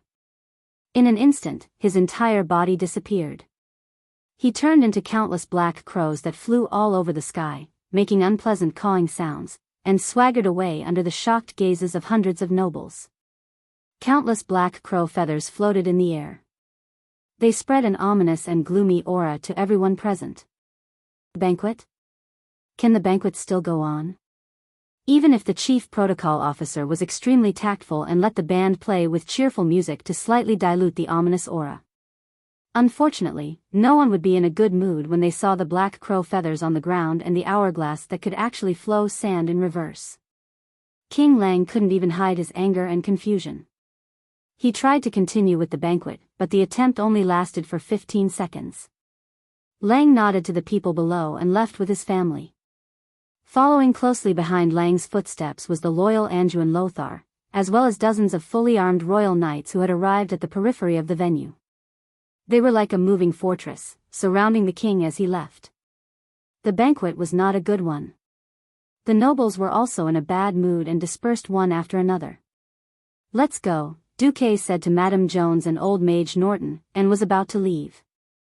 Suddenly, 3 figures deliberately blocked in front of Duque and the others. Duque was stunned. He suddenly realized that he didn't know the person who was leading the group. The high-ranking noble with brown parting hair nodded at Duque. "Hello, I am Duke Bolvar for Dragon." Upon hearing this name, Duque's heart trembled. Bolvar was not just any Tom, Dick, or Harry. In the original history of Azeroth, Bolvar would first become the regent of Stormwind, responsible for taking care of the young King Varian Rin.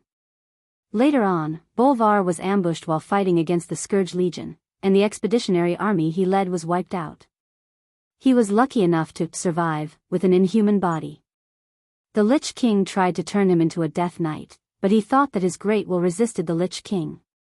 Later on, after the Lich King's death, in order to suppress the Scourge Legion, he took the initiative to use his own body as a seal and became the next Lich King.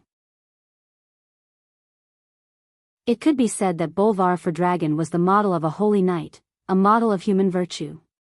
Towards such an existence, even if he was not as great as he would be in the future, Duque couldn't help but feel deep veneration. "Hello, I am." Duque's sudden change in reaction was strange, but Bolvar didn't pay much attention to it, because he had more important things to do. "Sir Marcus, may I come a little closer?" Duque was puzzled, but still nodded. Bolvar moved closer and said in a low voice, "I'm sorry to interrupt your journey, but Sir Anduin Lothar specifically asked you to come with me to the inner palace to discuss the matter with His Majesty." Duque was a little embarrassed. "Am I being targeted by Lothar and King Rin?" Duque turned his head and looked at Old Man Norton. The old man was tactful. "Then I will send Madame Jones back first. Windsor and your coachman will be waiting for you there." "My apologies, Wizard Norton is also on His Majesty's list of enlistments," Bolvar added. Madame Jones tactfully gave a ladylike bow. "Then I will let the guard send me back."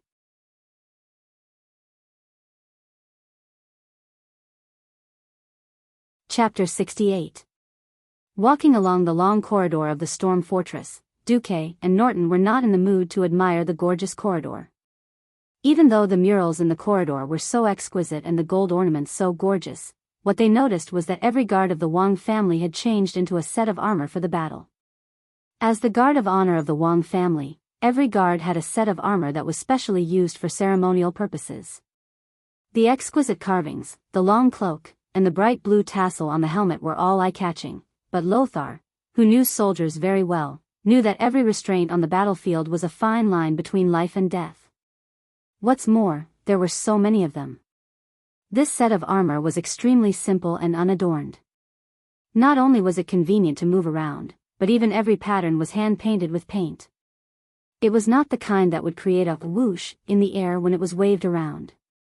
Purely for the sake of aesthetics, a robe that could be torn apart easily was worn over the armor. The guards' eyes were filled with vigilance, and they even prepared spare lanterns at their feet. The Storm Fortress was a fortress that was both a palace and a fortress. When they reached the deepest part of the fortress, Duque was shocked to find that in addition to the 16 strong guards of the Wang family standing guard in front of the gate, there were also 2 mages with strong magical waves. Sky Mages. Sky Mages were actually here to guard the gate. One could imagine how much Mediva's move had agitated Lang.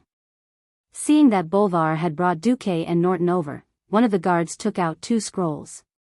One of the mages gently tapped on the scrolls, and 2 holographic portraits immediately appeared in the air. It was the portrait of Duque and Norton. Under the bright light, 8 guards stared at Duque and Norton with their eyes wide open for a full 5 seconds, and then nodded at the same time to let them pass. Almost at the same time the gate opened. Duque and Anduin heard the argument between Lang and Anduin. "Thoradin the Great above, Anduin, are you allergic? We've known Mediv for more than 30 years. Just because we've known him for more than 30 years, we all think he's in danger? Right now, not only the 2 of us, but also all the guards and nobles present were blind and insane. They were all seeing an illusion. Or did something happen to Mediv? Andoin was equally furious as he glared at King Lang. Then all the more reason why we should look for the Mediv and ask him, instead of doubting him like a despicable villain.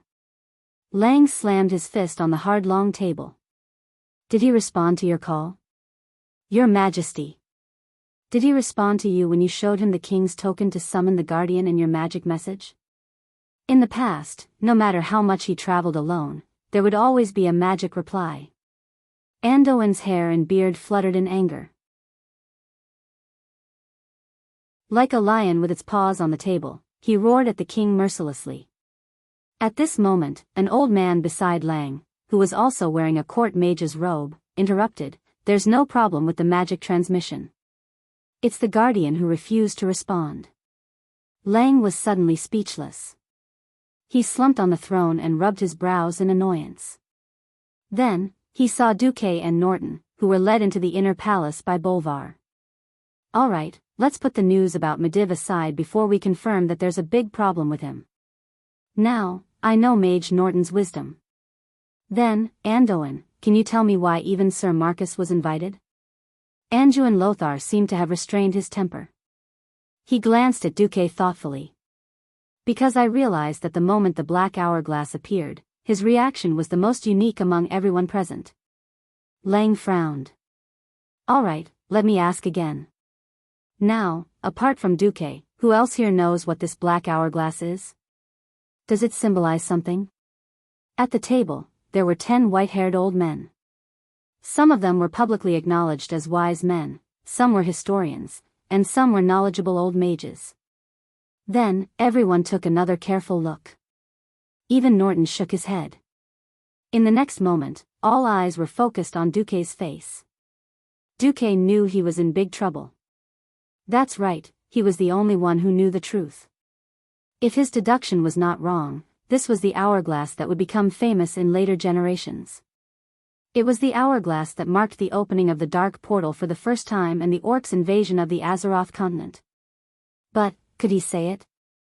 Publicly accuse Mediv, the childhood friend of the king and the head of the military, the strongest mage in the world, and the guardian of Azeroth, of having his soul taken over by Sardras? One step earlier, you're Superman. 100 steps earlier, you're a demon, and you'll be burned at the stake. Before transmigration, was this rare in the Middle Ages? Copernicus proposed the heliocentric theory and was burned to death. If he, Duque, was burned at the stake, who could guarantee that he wouldn't be discovered after his resurrection? Wanted by the 7 kingdoms at the same time? After thinking for a long time, Duque raised his head and said in a low voice, "The moment I saw the hourglass, I saw an illusion." Illusion? What illusion? At this moment, Duque invited the Oscar to possess him. At this moment, Duque was a fraud. He was a prophet. His voice became ethereal and ethereal. Ominous. Death. And war. Everyone knew that this hourglass was evil. But death and war, these 2 words were serious. How long had it been since there was a real war on the continent? In the north, there were conflicts with the trolls every year. Most of them were small conflicts with a few dozen people. Sometimes, a sentry post was smashed or a border station was attacked. But there were no battles with more than 1,000 people. Why did Duque mention the word war? The illusion I saw only lasted for a short moment. It was a heroic Stormwind soldier being smashed into meat paste by a huge monster with a hammer larger than my body. As soon as Duque finished speaking, an old man mocked, "Are you sure you didn't see your Naga?"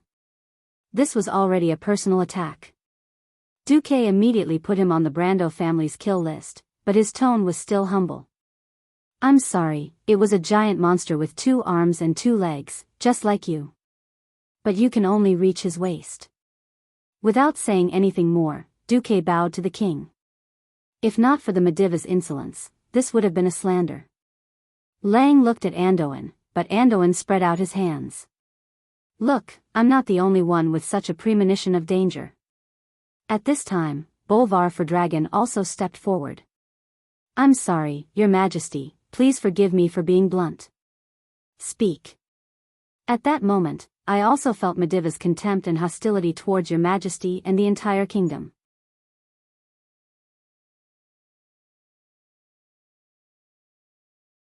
Chapter 69. Lang knew Bolvar well.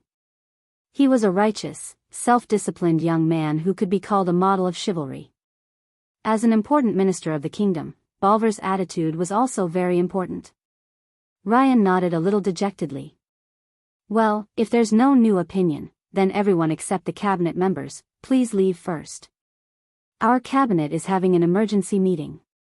Duque and the fellow who was staring at him, and the group of people who were not part of the kingdom's core power left under the escort of the guards. Duque was no longer concerned about the outcome of the discussion between King Lang and his ministers. Walking out of the storm fortress, Duque looked up in the cold night wind and saw a huge statue not far from the storm fortress. It was a statue of the guardian of Azeroth, Mediv. It was built to commemorate the great Mediva's 20 years of guarding Stormwind. Ironically, the guardian of the entire kingdom and the world was now about to become the culprit behind the destruction of the world. As the person who was about to witness this scene, Duque also felt a spicy taste in his mouth. Old Norton came to Duque's side. Just as he was about to say something, Duque said, "Let's go, I still want to continue to ask for advice on how to advance to a sky mage." "Duque, aren't you a little too anxious?" Duque shook his head and did not speak. Because the system elf had determined that there were exactly 100 days left before all the sand in the black hourglass was emptied. Perhaps it was because of Duque's transmigration that history had changed greatly, and the incident at the dark portal had been brought forward. Duque did not have much time left. In the depths of the storm fortress behind Duque, the king and his ministers were red in the face, but there was no constructive result.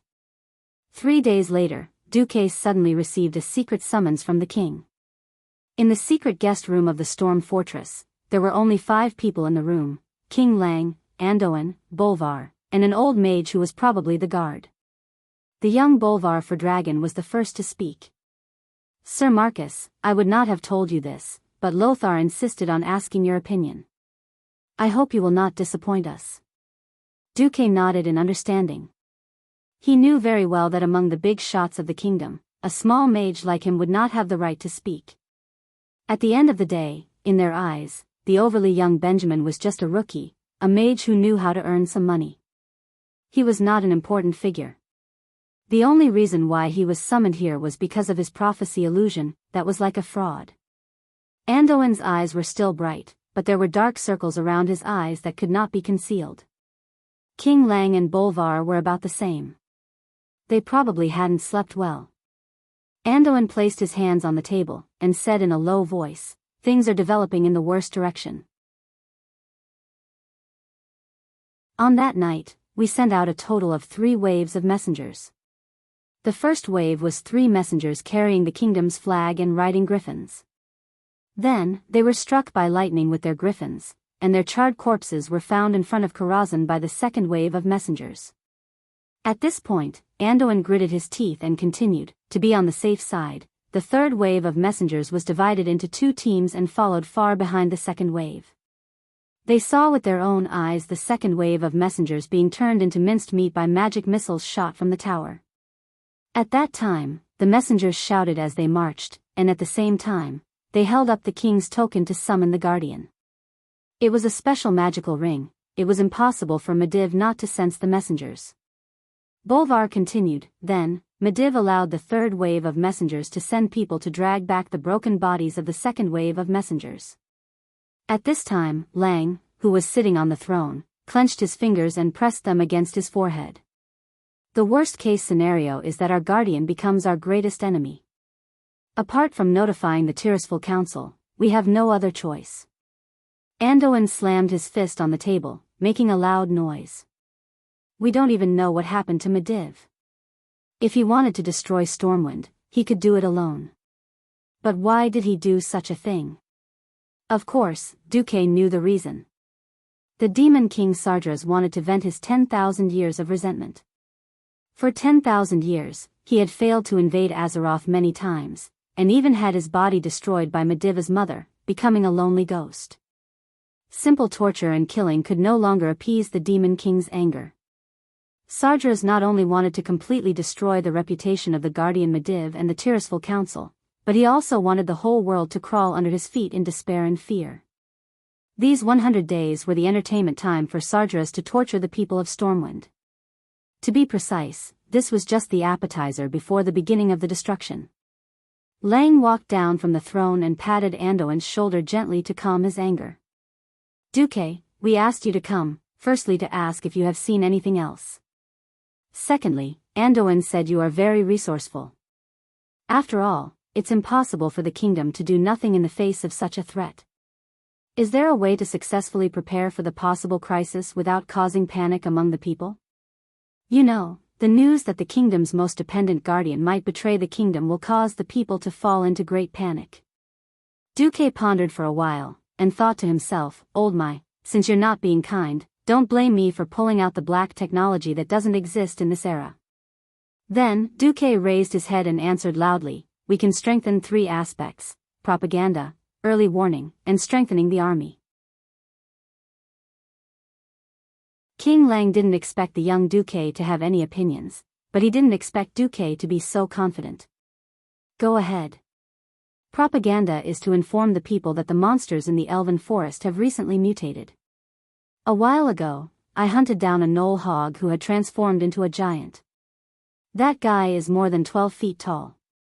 And the other gnolls are also more than 7 feet tall.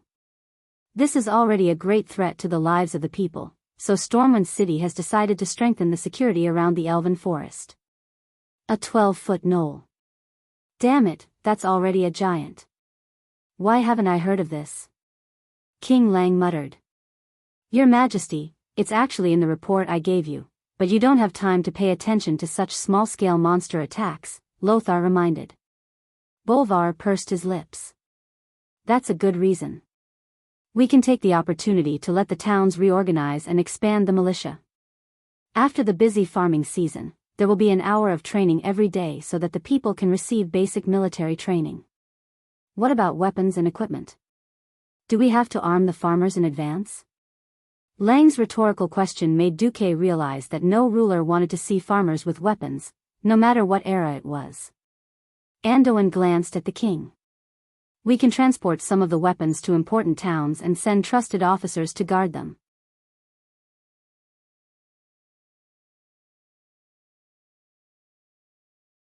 Chapter 70.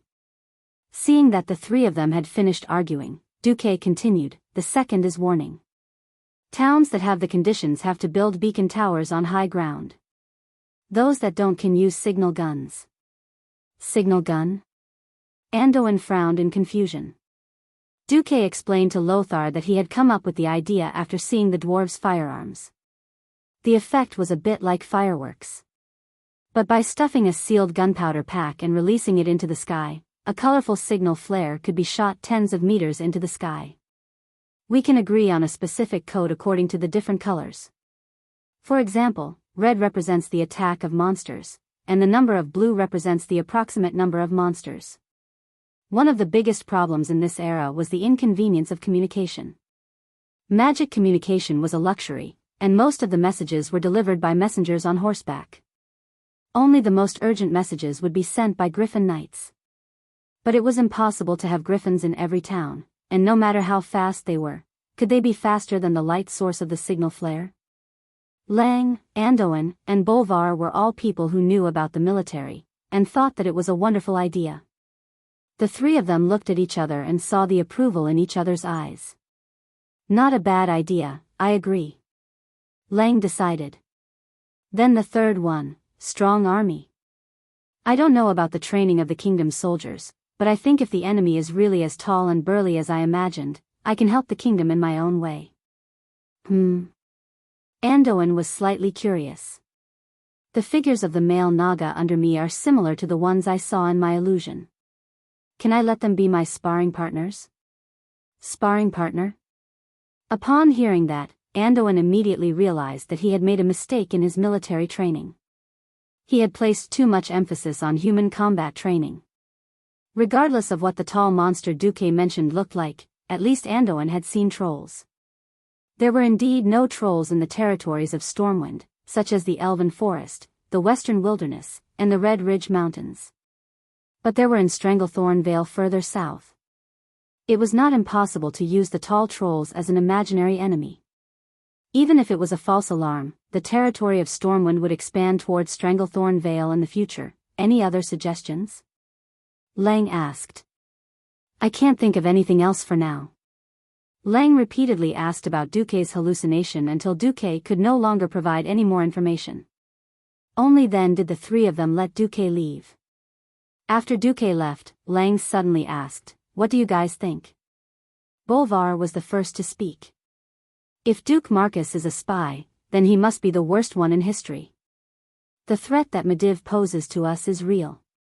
Even if I think about it 100 times, I still can't figure out how the method he proposed is detrimental to the kingdom. Anduin shrugged. My intuition has always been accurate. Duque will not harm us. But I feel like he's hiding something. Hide? Lang asked. Yes, he might have seen more, but for some reason, he refused to speak. Is it an accusation against Medivh? Anduin slumped on the chair, letting the cold metal gauntlet stick to his forehead. If a kid you don't know suddenly came to you and told you that your old friend of decades might betray you, would you believe it? Maybe things haven't reached that stage yet. Lang could only suppress the warning signals from his rationality and let his emotions take over for the time being. The three of them discussed for a long time, and then found the cabinet members. Finally, they unanimously approved Duque's proposal. 3 days later, in the barracks of Stormwind City, the soldiers welcomed a group of special instructors, the Naga. Standing on the high platform of the barracks, Lothar was fully armed. Beside him hung the dried corpse of a tall gnoll. His deep voice spread in all directions. Now, the kingdom is facing a new crisis. These damned monsters have mutated, multiplied, and are threatening the lives of every citizen. In the coming days, you must use your own swords to enter the forest and kill all these damned monsters. Oh. Oh. Oh. At this point, the thousands of recruits below slammed their swords against their shields, and let out a majestic roar. Rookies, in order to prevent you from returning home as soon as you enter the battlefield, we have the honor of inviting Sir Duke Marcus Naga employees to teach you a lesson. As soon as Lothar finished speaking, Duque snapped his fingers, and 10 burly and majestic male Nagas, who were generally taller than the human soldiers by 2 heads, went up the stage with huge wooden hammers and swaying their thick python-like tails. Oh, aren't Nagas evil? In that case, are Nagas considered monsters that must be killed? Will we be eaten if we lose? The recruits below let out a strange cry. No, if you lose, you will only get your butts kicked by your commanding officer, Lothar replied, causing the soldiers to burst into laughter. There was no need for Lothar to make arrangements for the following matters. Soon, an officer led the Nagas to the various arenas, and then let the strongest soldiers first spar with the Nagas. On the stage, Lothar, who was sitting and watching the situation, quietly tilted his head towards Duque. By the way, don't Nagas wield tridents? At this moment, in Duque's mind, he was thinking about the scene where the Stormwind City soldiers were easily killed by the orcs in the movie before he transmigrated. That was a battle of strength on a completely different level. In front of the orcs, whose arms were thicker than the thighs of humans, the human soldiers were as weak as children. One strong man could defeat 10 men. Usually, when the orcs swung their hammers down, the human soldiers would either have their arms broken, or their heads and hands smashed into their bodies, and they would die immediately. Duque let out a breath of turbid air. I thought you wanted to use the trolls as imaginary enemies. Lothar's face stiffened.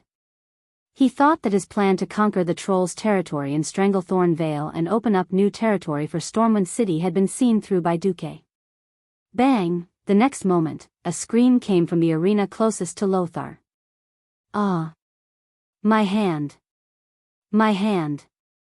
A strong soldier fell to the ground.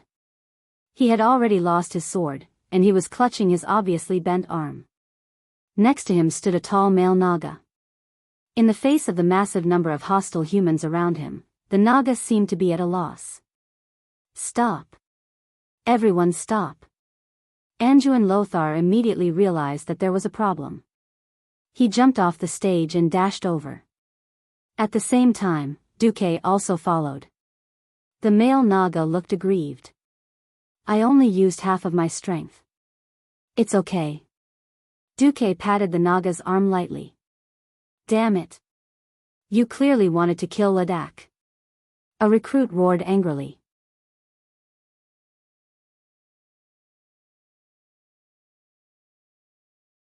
Chapter 71. Enough. Shut up, all of you. Andoin roared like a lion, and the entire place fell silent. He looked at the four extremely thick arms of the Naga, the huge body, and the big wooden mallet that was obviously used to build a house. Andoin suddenly understood a lot.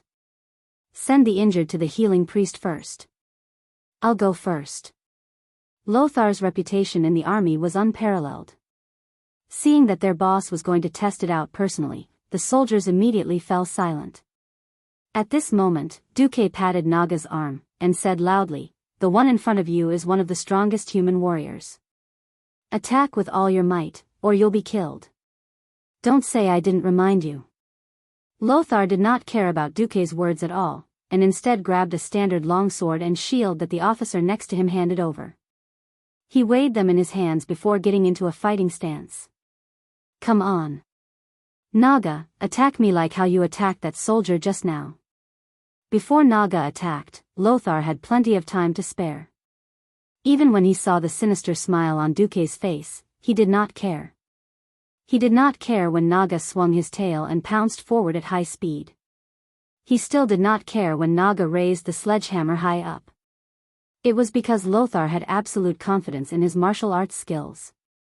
It was a simple blow to the head, and the posture was not smooth. Even a farmer who chopped firewood every day could do it better than this Naga. Seeing this, a faint smile appeared on Lothar's face. His well-honed knight cultivation allowed him to raise his shield naturally. However, in the next moment, Lothar's smile stiffened. Fast. It's too fast. Under the tremendous force beyond human imagination, Naga's hammer let out a shrill howl.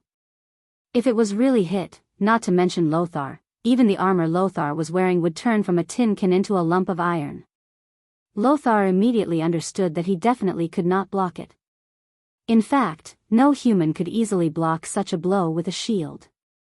He was originally standing in a T-stance, and the good sense of distance made him jump back instantly. The whistling hammer brushed past the shield less than a finger's width. In the next second, he moved his sword forward, and the tip of the edgeless sword was already on Naga's throat. Naga's voice was a little bitter.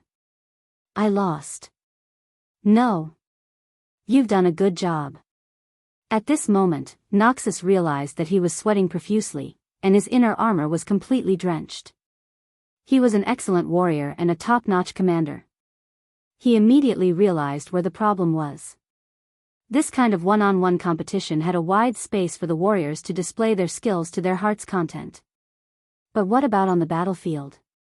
In that crowded place. It was very important to maintain the formation. There were only 10 Nagas now, but if there were 100 or 1,000 Nagas swinging their hammers at the same time, it was obvious that the soldiers in the first row of the army formation would all kneel in an instant. Just imagining the scene of such a simple and violent instant kill made Noxus shudder. The soldiers around him were all cheering, but Lothar's eyes almost lost focus. In front of such a huge monster, humans seemed so weak. What to do? What should I do? What to do? Noxus was almost roaring in his heart. He really couldn't accept the fact that the soldiers he had painstakingly trained would be slaughtered like melons and vegetables in front of this monster. He suddenly saw Duque with a mysterious smile on his face. Sir Marcus, do you have any good ideas? Duke retorted with a question like a newbie. You think you can't handle it? Why don't you carry it with both arms? 2 arms. Duque's seemingly silly words opened a new window in Noxus' mind. That's right. If one arm can't carry it, why not both arms together? Come, Naga, come again. I won't fight back this time. Hammer me like you did just now. Noxus raised his shield high. This time, he pressed his 2 forearms against the shield, his legs took a bow stance, and his muscles bulged. This was a completely resistant posture. The hammer, as heavy as a mountain, came crashing down as he imagined. Boom! The wooden shield made an unbearable cracking sound, but the good workmanship of Stormwind City's craftsmen prevented the shield from breaking immediately. The tremendous force was transmitted to Noxus' arms below. For a moment, Noxus felt his arms go numb, as if his arms didn't belong to him. However, even if his chest was so stuffy that he wanted to vomit blood, he still blocked it. Noxus was happy with this new suggestion. Again, hit here this time. Noxus seemed to have mastered the trick. He let Naga carry out a sweeping attack. On the other hand, it was as if he was using his body to push against the door. He turned his body sideways to face Naga and let the shield stick to his shoulder. In this way, when he received a heavy blow, his entire left arm and left shoulder would receive the force together. Bang! The fierce impact almost shattered the shield, but it still managed to block it. Noxus had obviously suffered twice, but he looked like he had gained a big advantage. When Naga stopped, Noxus turned to Duque and gave him a thumbs up. You did a great thing for Stormwind City. Duque smiled without saying anything. It was very simple, holding the shield with both hands and using his shoulders to help share the impact. It was such a routine, but it represented the experience exchanged for countless blood. In the original history, the soldiers of Stormwind City suffered a great loss due to their lack of understanding of the orcs. They subconsciously followed the training and raised their shields with one hand, trying to block and counterattack.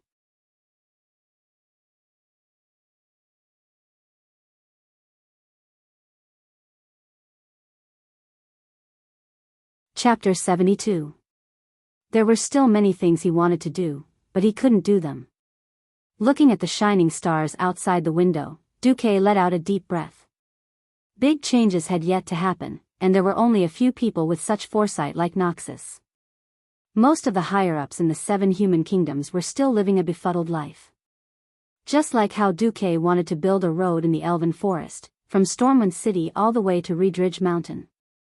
Even if he knew that the officers of this era wouldn't understand the concept of rapid deployment of troops, as long as it was convenient for the people to evacuate when the Beastmen invaded in the future. Why? The Beastmen were people who were adapted to harsh terrain. Whether it was a forest or a mountain, the Beastmen could walk as if they were flying. But the people couldn't. They had high requirements for road conditions. Evacuating with their families was often accompanied by large amounts of belongings that they couldn't bear to lose. But the road conditions in Stormwind were terrible. Apart from Stormwind City, almost all of the kingdom's territories were dirt roads that Duque found unsightly. It was fine on sunny days, but when it rained, it was all mud. Not to mention people, even carriages couldn't move. Duque wanted to build roads, but did he know what he would run into? Those short-sighted nobles thought that Duque wanted to reach out to their traditional territories from the sea, but they all rejected him. Only a few knowledgeable and open-minded nobles like Bolvar agreed to build roads in their territories, but it was only a very bumpy cobblestone road. Even with Duque's money, the progress was abnormally slow. According to estimates, 100 days would be the most they could build from Stormwind City to Goldflash Town. It would be good if there was cement. Now, he could only think about it. Regardless of the secular world, Duque had reached a bottleneck on his path as a mage. This was a very troublesome matter. No matter how the system elf helped to calculate, it couldn't figure out what Old Man Norton meant by expanding the magic circuit to the entire sky. This was Old Man Norton's original words. In the field of Earth Mage, you've already done very well. That is to use the entire Earth as your shield, absorbing purer elemental power from the Earth and storing it in your body. It forms a magic cycle and uses the magic in this cycle to communicate with the various elemental planes to cast magic. Even though your magic circuit can be successfully connected to the elemental world, and your circuit foundation is at the best level, you won't be able to advance until you understand the meaning of Sky Mage. By the way, the magic power you use to contact the elements realm has been diluted by spells. If you don't control the inflow of elements from the elements realm, your body will be burnt in a split second. After the old man said so much in one breath, Duque could finally ask, "Does that refer to the high concentration of magic power?" Norton shook his head. Yes and no. Concentrated, high-quality mana was indeed an important indicator of an earth mage becoming a sky mage. But the key is to perceive and master the feeling of turning the entire sky into your magic circuit through meditation. You're still young, you shouldn't be so anxious. Duque had no choice but to be anxious. There were still 3 months until the Door of Darkness incident. Expanding Stormwind's strength was the right thing to do, but his own strength was equally important. This didn't just involve his future status in the world, but also a series of follow-up problems. For example, who would fight Ghoul Dan in a magic battle? Who was Ghoul Dan? The orc warlock Ghoul Dan could be said to be the first super boss in the Door of Darkness incident, second only to Medivh. Ghoul Dan was previously the chief of the Storm Marauder clan on Draenor planet where the orcs lived. Originally, Ghoul Dan was just a shaman among the orcs, but his mastery of the shaman doctrine quickly surpassed his mentor, the shaman Zul. But the shaman's power didn't seem to be as strong as he had expected. In order to increase his own power, Ghoul Dan turned his attention to the endless darkness. He quickly discovered the demon king Sardra's right-hand man, Kill Jaden the Deceiver. And Kill Jaden's terrifying power benefited him greatly. Ghoul Dan learned the skills of the demons, and after combining the power of the shaman with the power of the demons, he became the first warlock in the history of this world. Ghoul Dan brought this magic into the tribe, turning the orcs into war machines that thirsted for chaos and destruction. He also fed the demons' blood to the orc army, letting the orcs massacre the Draenei. Ghoul Dan's continued growth in power brought him to a higher position in the tribe. 800 years later, Medivh, who was possessed by Sardras, appeared in a dream to this orc warlock from Draenor planet. Together, the two of them opened the portal, Door of Darkness, that linked Azeroth and Draenor. It was to teleport the orcs to planet Azeroth. In the original history, Stormwind City's Royal Magic Academy lost miserably, and the entire Royal Magic Academy was almost completely wiped out. The winner was naturally the Orc Shadow Council ruled by Ghoul Dan. On the side of the Stormwind army, after Duque had done so many things, Duque believed that no matter how much Stormwind lost, it wouldn't be as bad as it was in the history before he transmigrated. But a magic battle, not easy. Duque asked the system elf for help, but he only got a reply, "It's unscientific, I can't do anything about it." How could one do something well? First, one had to set a goal, then find a way to reach the goal, and finally put in effort, constantly making corrections, constantly solving problems before reaching the goal, and finally reaching the goal. Now, Duque knew that his goal was to become the strongest mage, but he didn't know the process to reach this goal. He lacked information. And the books of Stormwind City's Royal Magic Academy couldn't meet his needs at all. Rubbing his eyebrows, Duque whispered to himself, "Looks like I still have to rob Karazhan." Yes. Karazhan. Medivh's lair. If this world's history was still within the 80%, after the Door of Darkness opened, there would be a chance to raid Karazhan. As long as he got rid of the chaotic Medivh and kicked Sardras back into the abyss, then Duque would have the chance to get Medivh's treasure.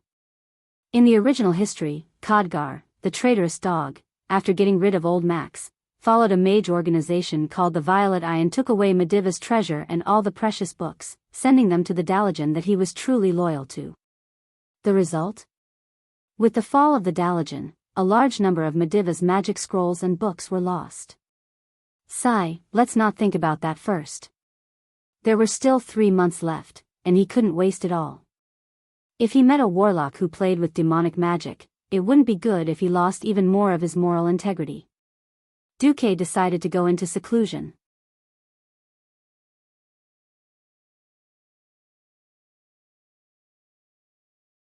Chapter 73. The earth of Draenor was rotting, and no normal plants could grow. The turbid wind blew in the sky, making it hard to breathe. Without plants, herbivores could not survive, and naturally, the carnivores at the top of the food chain could not survive either. The stars in the sky were on the verge of falling, and the sun was dim in the thick clouds of dust. Everything seemed lifeless. The wind on the earth suddenly stopped, and the air reverberated with the melodious and deep sound of a horn. The wind stopped, and the dust that was originally flying along with the wind also settled down. On the ground, huge figures could be seen advancing towards the same target. There were huge wolves of various colors, but most of them were huge green-skinned humanoid figures. They were generally more than 2 meters tall, and their entire bodies were bulging with explosive muscles. Even the slightly slender females among them had burly figures that completely surpassed the human warriors. They carried all kinds of weapons and gathered at the place where the horn sounded.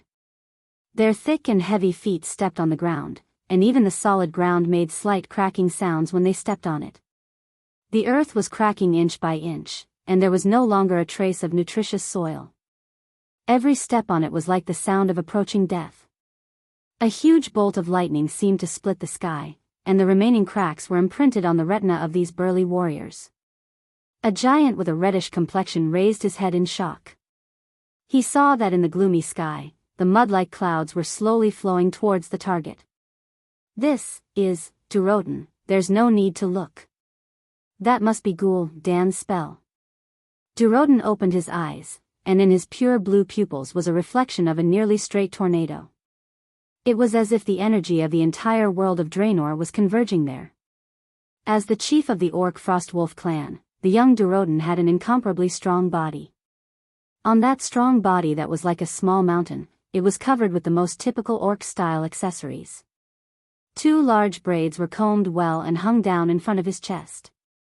On his 2 arms that were thicker than a cow's leg, there was a ring of animal tooth ornaments of various sizes.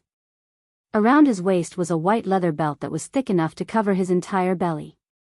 Durotan was carrying a huge axe that was as big as half a door of a human house. Beside him was his beloved white wolf, which was as big as a water buffalo and weighed at least 400 kilograms. Durotan wriggled his mouth, and the 2 protruding fangs in his lower jaw emitted a crisp metallic sound as they were pierced by decorative iron rings. Orgrim, I feel that the destruction of the world has something to do with Ghoul Dan. Durotan's good friend, Orgrim Doomhammer, who would soon become the great chief of the Orc tribe, tilted his head and said, I don't think a single Orc can destroy a world. Orgrim's body wasn't as burly as Durotan's. Just by looking at his figure, he was half a size smaller. However, if any Orc neglected the square-headed iron hammer in his hand, which was larger than most Orcs' torsos, they would definitely pay a heavy price. Orgrim's body was also covered with all sorts of Orc accessories. The fangs hanging on his body were a type of decoration, but also a symbol of his bravery. Only a Orc warrior who had killed a ferocious monster by himself could cut off the monster's fangs and hang them on his body. In this aspect, Orgrim was not inferior to Durotan. Both of them were renowned warriors among the Orcs. As they got closer to their destination, Durotan saw more and more Orcs. These elite warriors from different clans were either beating their own chests or letting out sky-shaking roars, displaying their bravery in all kinds of ways. Some of them were even slightly exaggerated, and naturally, they were wrestling with those who were not pleasing to their eyes. The entire gathering place was like a huge arena. The Warsong tribe, Blackrock tribe, Shadow Moon tribe, Shattered Palm tribe. Almost all the large tribes are here. Orgrim continued, of course, the world is ending. If we don't want to follow the world to its end, we can only respond to Great Chief Blackhand and Ghoul Dan's call. While the 2 of them were talking, many beastmen noticed Durotan. Many Orcs' pupils suddenly shrank, and the crowd filled with fighting spirit became restless. The gathered Orc warriors parted like water splashes, or perhaps like a retreating tide. The Orc warriors opened up a path for the 2 warriors, who were wearing tusk ornaments all over their bodies. At this time, an even taller and more burly figure appeared on a rough wooden platform not far away. It was a huge Orc wrapped in heavy iron armor. The huge war hammer covered in dried blood showed off his bravery. His iron-blooded face seemed to tell the other Orcs that he also had a heart of steel. His aura when he appeared was like a giant battle axe, forcibly splitting apart the wild and unruly crowd of orcs. Those who retreated a few steps too late were suffocated by the murderous aura that was filled with the smell of blood, and their chests shrank as they exhaled, almost losing the courage to bounce back. Oh, Frost Wolf tribe, go look for a place in the south. In the tribe, the only one who could suppress the heroic Frost Wolf chief in terms of aura was the great chief Blackhand, nicknamed the Destroyer. Duroden and Orgrim simultaneously punched their left chests with their right fists to show respect to the great chief. But Blackhand didn't even look at Duroden as he left. After settling down the Frost Wolf tribe, an hour passed. In front of the huge stone gate that was a few hundred meters tall, there was a call to assemble. Woo woo, woo woo woo, the long horn sounded as if it came from a long, long time ago. It was as if it was announcing that the world that the Draenei called Draenor was about to perish. It was also as if it was blowing the horn of a new war. Most of the orcs didn't think that much. They only knew that it was Dan gathering the orcs in the name of Great Chief Blackhand. The green orcs surged towards the wide open space in front of the huge gate. The tall and sturdy figure easily squeezed the empty space until not even a drop of water could trickle through. The weaker orcs couldn't even get close to the gate. Those who lacked strength and stamina would naturally be pushed to the outermost circle. On the stone steps in front of the huge gate that was dozens of meters tall, a hunchbacked orc in a black robe slowly walked into the sight of tens of thousands of orcs, holding a skull staff. There were even a few huge bone spikes sticking out of his back, and there were even a few dried skulls stuck on them. His figure wasn't huge, but no orc would ignore his existence. He was the one who had surpassed his mentor, Nifzul, and was now the ruler of the orcs, Dan.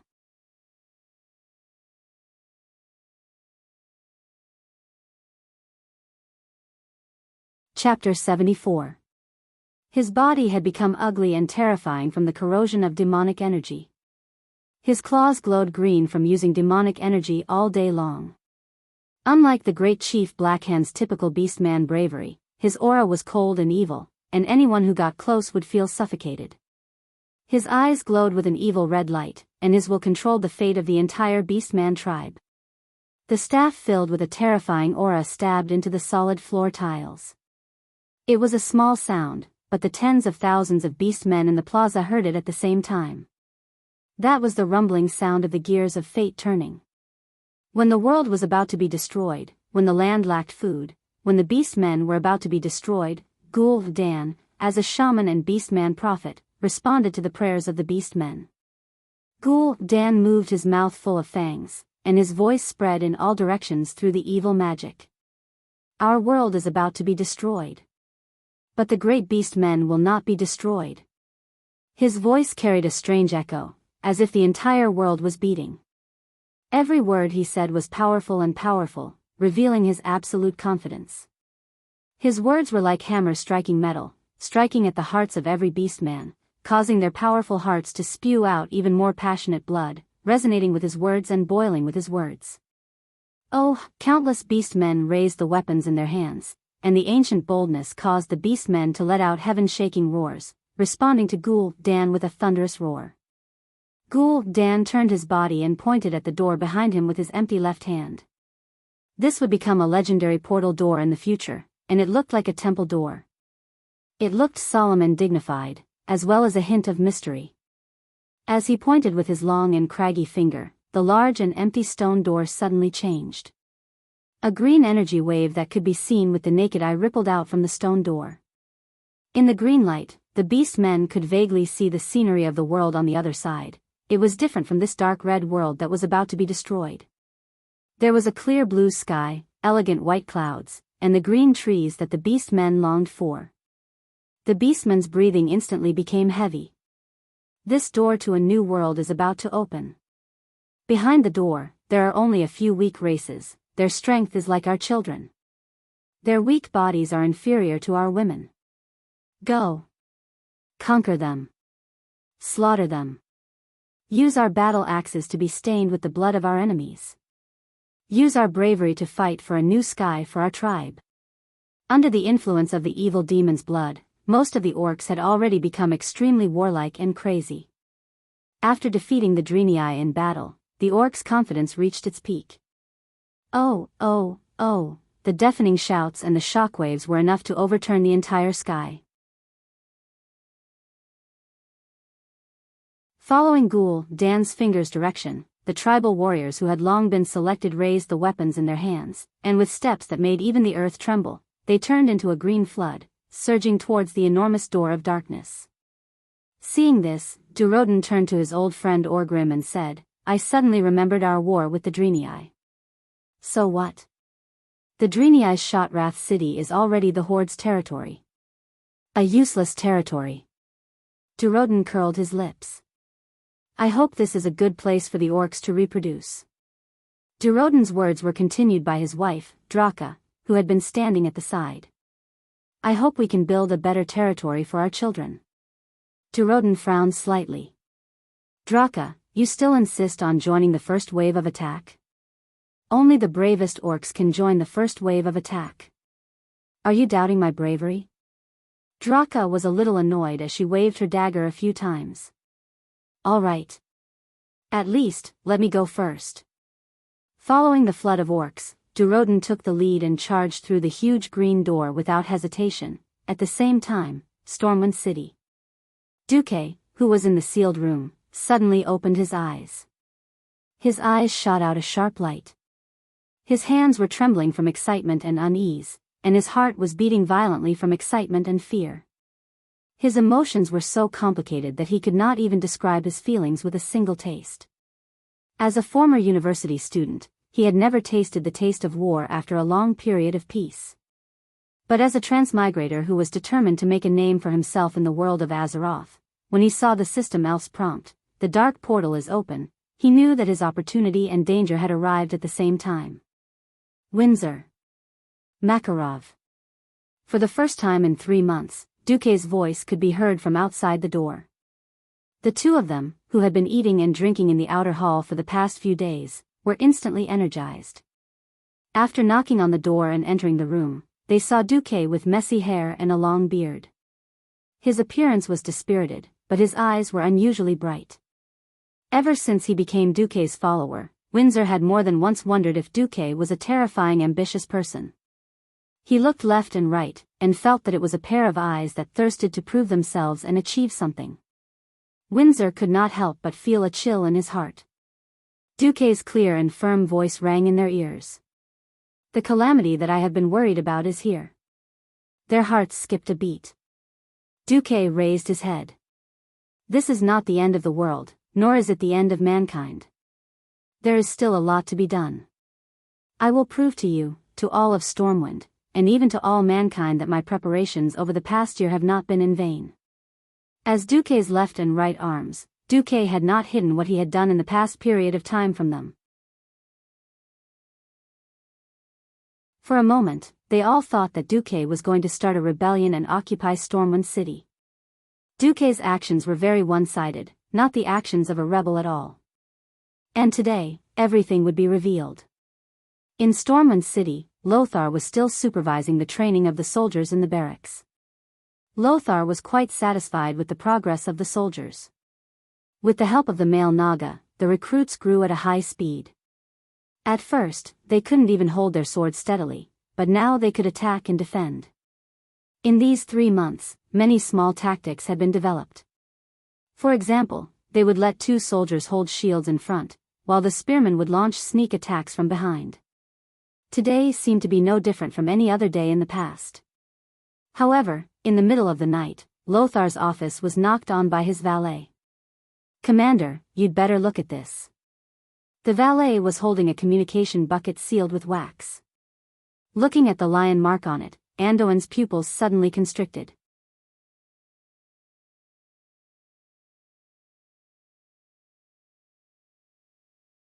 Chapter 75. 10 minutes later, in the palace. King Lang, who had already gone to bed, was having a sweet dream when he was woken up by a hurried knock on the door. "Your Majesty, it's an emergency." Even though Lang was half awake, he could recognize that it was his good friend of decades, Anduin Lothar's voice. "What the hell?" Anjuan, what time is it now? I hope your emergency is as serious as you say.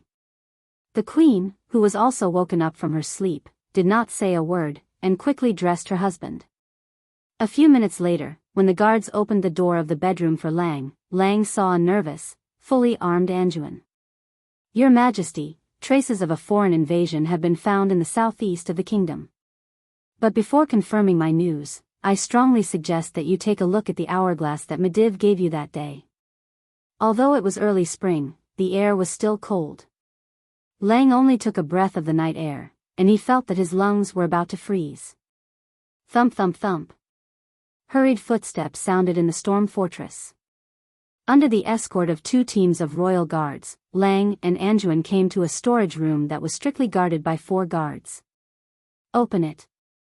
Lang's voice was trembling.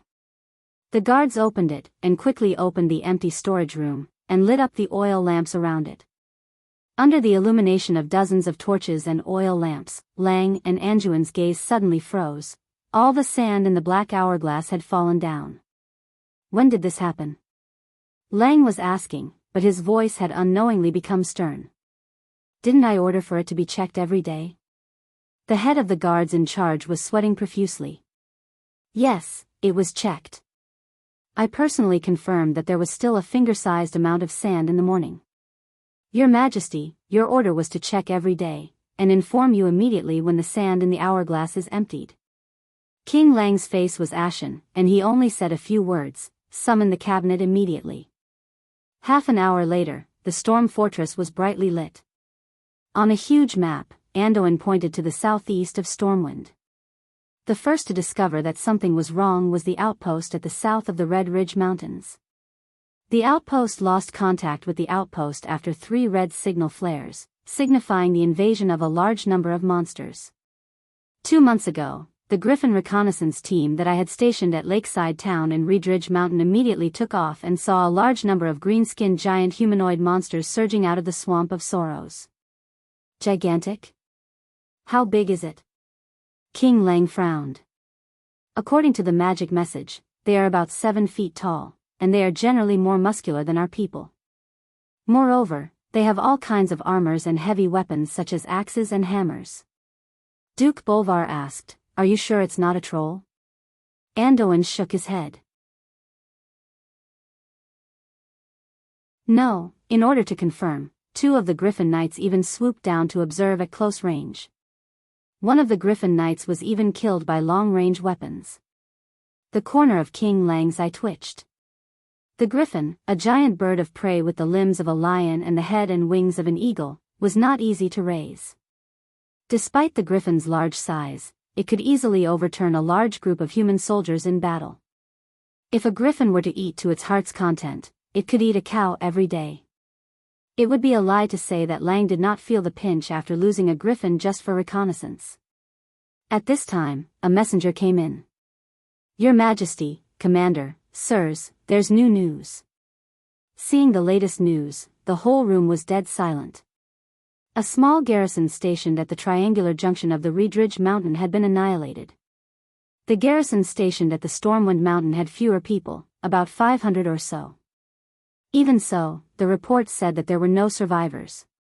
This was not a surprise attack when they were unprepared. This was a complete annihilation after they had received the warning from the outpost ahead and were prepared for battle. The weight behind this was definitely heavy. The faces of Lang and Anduin had slight spasms of pain, because this meant that their good friend of many years, Mediv, had really betrayed them. At least he had given up his duty as a guardian. Lang twisted his neck that was like a rusty machine and looked at Anduin. Have you informed the Tirisful Council? Yes, but there was no response, an old court mage answered. Lang suddenly had an ominous premonition.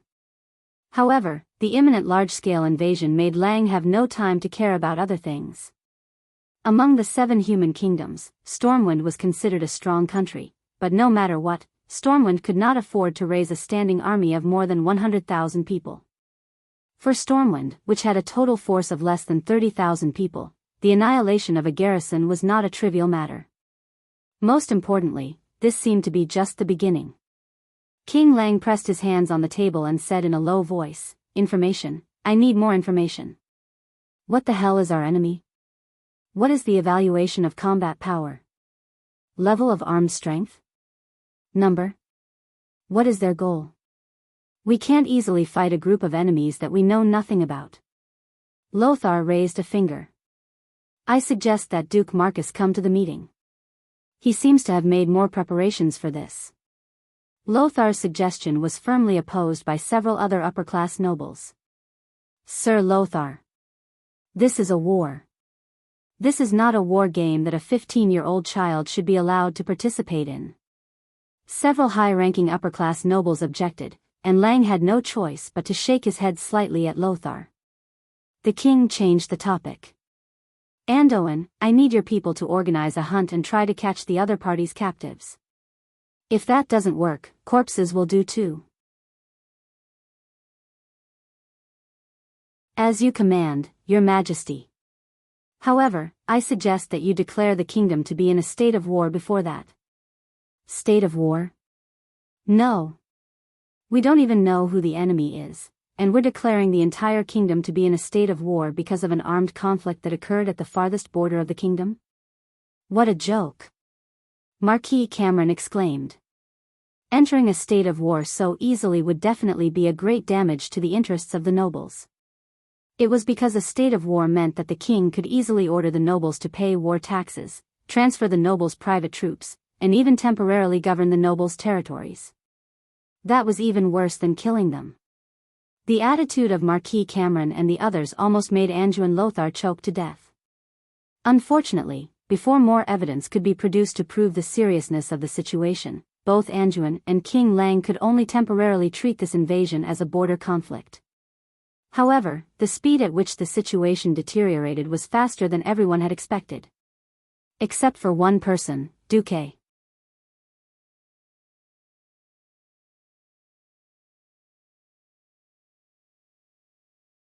Chapter 76. Duque had asked himself countless times why Stormwind City could not defend even with the elite soldiers taught by Lothar. Was it because Lothar was forced to attack Karazhan at a critical time? Or was there another reason? After traveling to the world of Azeroth for so long, Duque finally understood something. Because the 7 human kingdoms all implemented the incomparably stupid aristocratic enfeoffment system, some things were destined to be irreversible. Unlike any centralized country, the backward enfeoffment system had its inevitability. In this era where transportation was incomparably bad, it was practically impossible to gather troops in one place and have food and supplies from all directions. Just transporting the food over, the terrible soil and wet weather were enough to waste half of the food. In order to avoid excessive food loss, countries often arranged troops in various regions for the various nobles to provide for themselves. The king only had the right to order a certain noble when and where, according to their rank, how many troops they had to send, what equipment they had to use, where to go, and where to attack. However, the king could not order the knights under a certain noble to do anything. This was the so-called vassals of the king's vassals, not the king's vassals. While the king had the right to order the nobles to do something, the nobles could also use their own troops to influence the king's decisions. The orcs had invaded, and like a plague, they spread across the entire eastern kingdoms of the world of Azeroth. From the beginning, when some of the nobles insisted that this was making a mountain out of a molehill and requested more information, the situation was like an express train heading straight to hell, falling straight down. 3 days later, the only thing the higher-ups of Stormwind knew about the orcs was that they had brought back an extremely majestic corpse in a griffin. Other than that, what did the orcs know? How strong were they? How many people did they have? Where were their targets? Stormwind knew nothing about this. However, the group of stupid nobles still forced the front lines to send back more accurate information, and refused to send troops, money, and manpower for an illusory invasion, refusing the entire kingdom to enter a state of war. The endless wrangling with the nobles in Stormwind's stronghold made Lang and Andod tired both physically and mentally. When all the blockhouses near the triangular junction between the Elven Forest and the Red Ridge Mountain were captured by the orcs, the nobles panicked. Not only did this mean that Stormwind had lost its connection and control over its eastern territory, the Red Ridge Mountains, but it also meant that once the orcs broke through the Red Ridge Mountains, they would be able to enter the richest region of Stormwind, the Elven Forest. Compared to the precipitous terrain of the Red Ridge Mountains, the Elven Forest that was situated on the plains was truly without any danger to defend. In the tens of thousands of square kilometers of Elven Forest, there were more than 100 human settlements. If the orcs wanted to, they could completely ignore the defenses of the human towns and cities. They could first divide and surround the towns and cities, then annihilate them one by one. These settlements were the fiefdoms of the nobles in Stormwind, and where their core interests lay. We must not let those damned beasts invade the kingdom. Yes. In order to protect our homeland, we will fight to the last man. For Stormwind, for Azeroth. Fight. The nobles who had been slow to react suddenly came to a consensus within an hour. They unanimously requested King Lang to organize a battle at the mountain pass of the Elven Forest into the Reedridge Mountains, and use the dangerous mountain gorge to stop the orcs from further invading. After finally sending the nobles away, Lang slumped on the throne and asked Anduin in a weak voice. In this empty and huge inner court, there was only him and Lothar, the king and the minister. What do you think of this battle? Your Majesty, I am not optimistic. According to the intelligence, those huge green beasts are very good at fighting in the mountains. I do not think that they can be stopped by just relying on the terrain. Then what should we do? Let them invade the Elven Forest and destroy the essence of the whole kingdom? Hell, if Medivh is here. God! Why do I always forget that he is the culprit of this incident? Lang covered his face in pain. Actually, I think we should ask for Duque's opinion. After all, the response from the front line is that the performance of the troops trained by the Naga is obviously better than the other troops, Lothar suggested in a low voice. He may have some smarts, but he is too young and his status is too low. Besides, the great nobles will not tolerate a little kid telling them what to do. Sigh. As the preparation for the war began, Anduin felt that Duque was more and more good. Before the troops arrived, the food and fodder arrived first. In order to mobilize the food needed by the army, Lang had to order the food of Stormwind City to be transferred to the front line near the Reedridge Mountains. However, the spring rain in March made the transportation of food extremely difficult. The transportation from Stormwind City to Gold's Higher Town was extremely smooth because of Duque's road construction. However, the road from Gold's Higher Town to the east of the Reedridge Mountains was so terrible that it made Lothar curse. The muddy dirt road almost paralyzed the entire transportation plan. A large amount of food, armaments, and various supplies were piled up in Gold's Higher Town and could not be transported out. Why is the road from Stormwind City to Gold's Higher Town so good? But the rest is so terrible. Due to the needs of the war, the Lion's Pride Inn in Gold's Higher Town had become Lothar's temporary command post.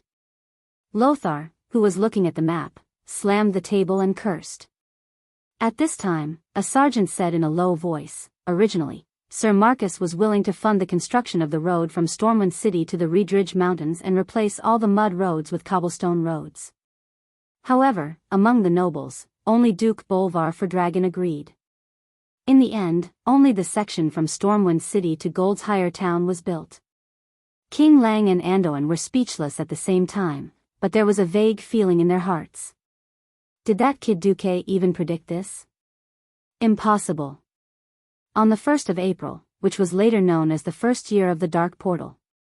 Despite the harsh conditions, Stormwind gathered 10,000 soldiers and nearly 6,000 private soldiers of the nobles to form a coalition army and set them up at the entrance of the Reedridge Mountains. Looking down from the enormous Reedridge Mountain, there was not a single tree on the barren Scarlet Mountain, and then a sea of green forest in the distance, stretching as far as the eye could see. It was like a distant painting that could be expanded without limit, making everything seem very small in front of it. The Reedridge Mountains were very large, but unfortunately, the V-shaped twin peaks in the westernmost part of the Reedridge Mountains were like a lonely island in the endless sea in front of the vast elven forest. It seemed so lonely and helpless.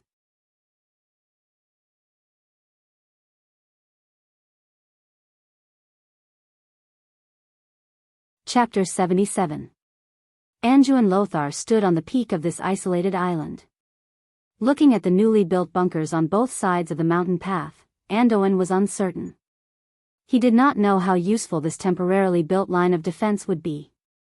"We've prepared a month's worth of rations, more than 150,000 arrows, and 1,000 spare sets of armor," the logistics officer reported to Anjuin.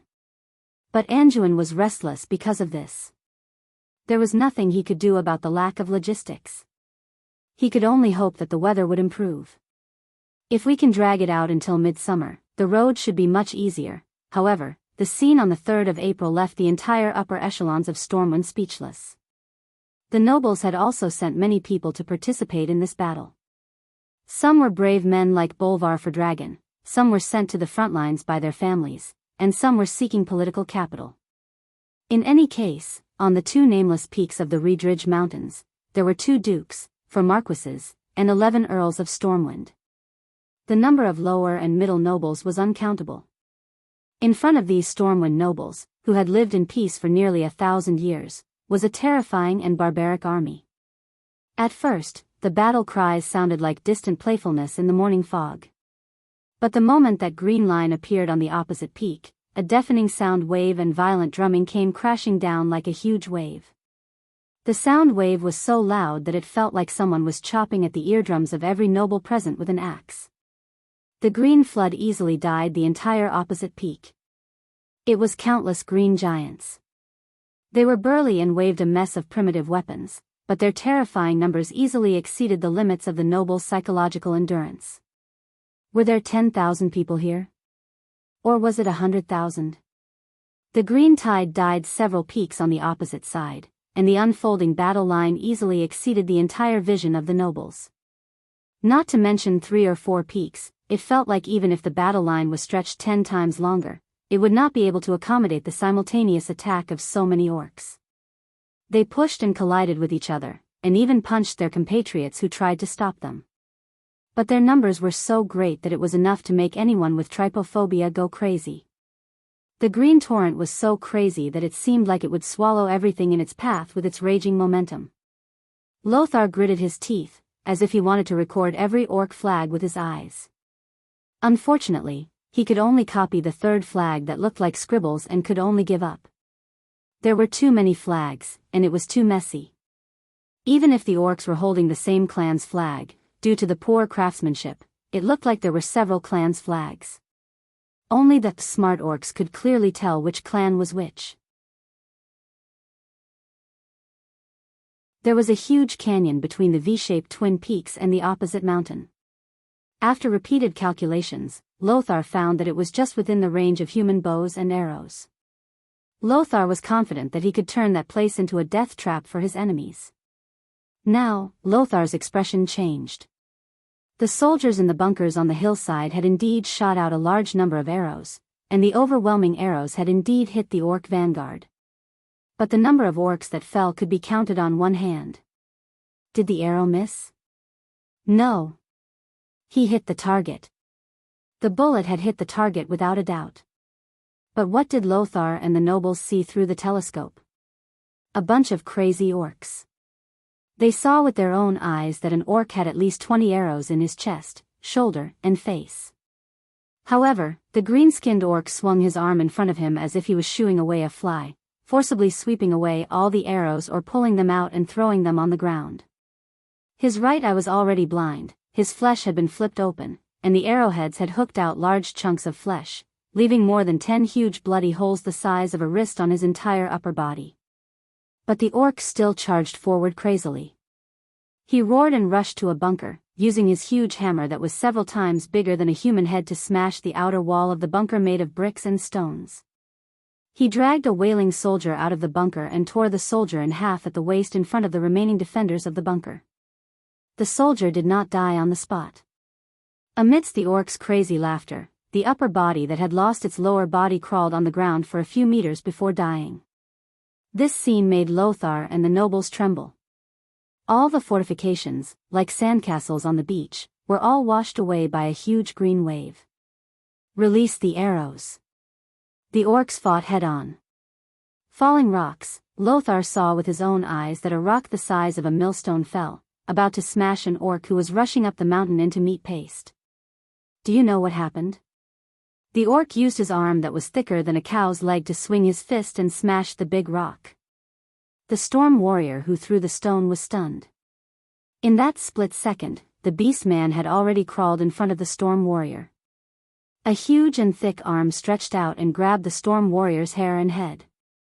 The storm warrior's entire body was pulled out of the wall and thrown down the mountain. The orc who was laughing halfway up the mountain chopped the soldier in half with his axe the moment he passed by. This caused the orc to laugh even louder. The orcs were a bunch of bloodthirsty and warlike lunatics. Anduin Lothar's face turned green. He knew that anyone could see that the Stormwind army had to retreat. The battle was irreversible. Order the entire army to retreat. The order to retreat was not wrong. Any rational commander would know that there was no way they could fight in this situation. But how they would retreat was also a problem. If everyone scattered, the retreat would turn into a rout. Under the relentless pursuit of the energetic orc army, it would easily turn into a rout. In the end, there would only be less than 10% of the soldiers who would be able to return to Stormwind City. All the nobles fixed their burning gazes on Lothar's handsome but pained face. Lothar gritted his teeth and said, "The Griffin Legion will cover our retreat." On a blue flag with golden edges, a golden griffin held a sword in each of its hind claws. This was the Griffin Legion. Stormwind's first legion in the eastern part of the Elven Forest. Its history could be traced back to the descendants of Thoradin the Great. Stormwind's founding emperor had led his people south to the rich Elven Forest. It had participated in the First Stormwind War. At that time, the Elven Forest had not been as peaceful as it was today. At that time, there had been many trolls in the forest. It was the Griffin Legion's bravery that had driven the trolls south, past the Twilight Forest, and into the miasma-filled Stranglethorn Vale. This was a legion that had inherited the iron will of the founding emperor. But today, at this time and place, Lothar was going to bury them in this hopeless battle to cover their retreat. It wasn't because he wanted to preserve the damned private soldiers of the nobles, but because of the entire army. Only the Griffin Legion could complete the task of covering their retreat.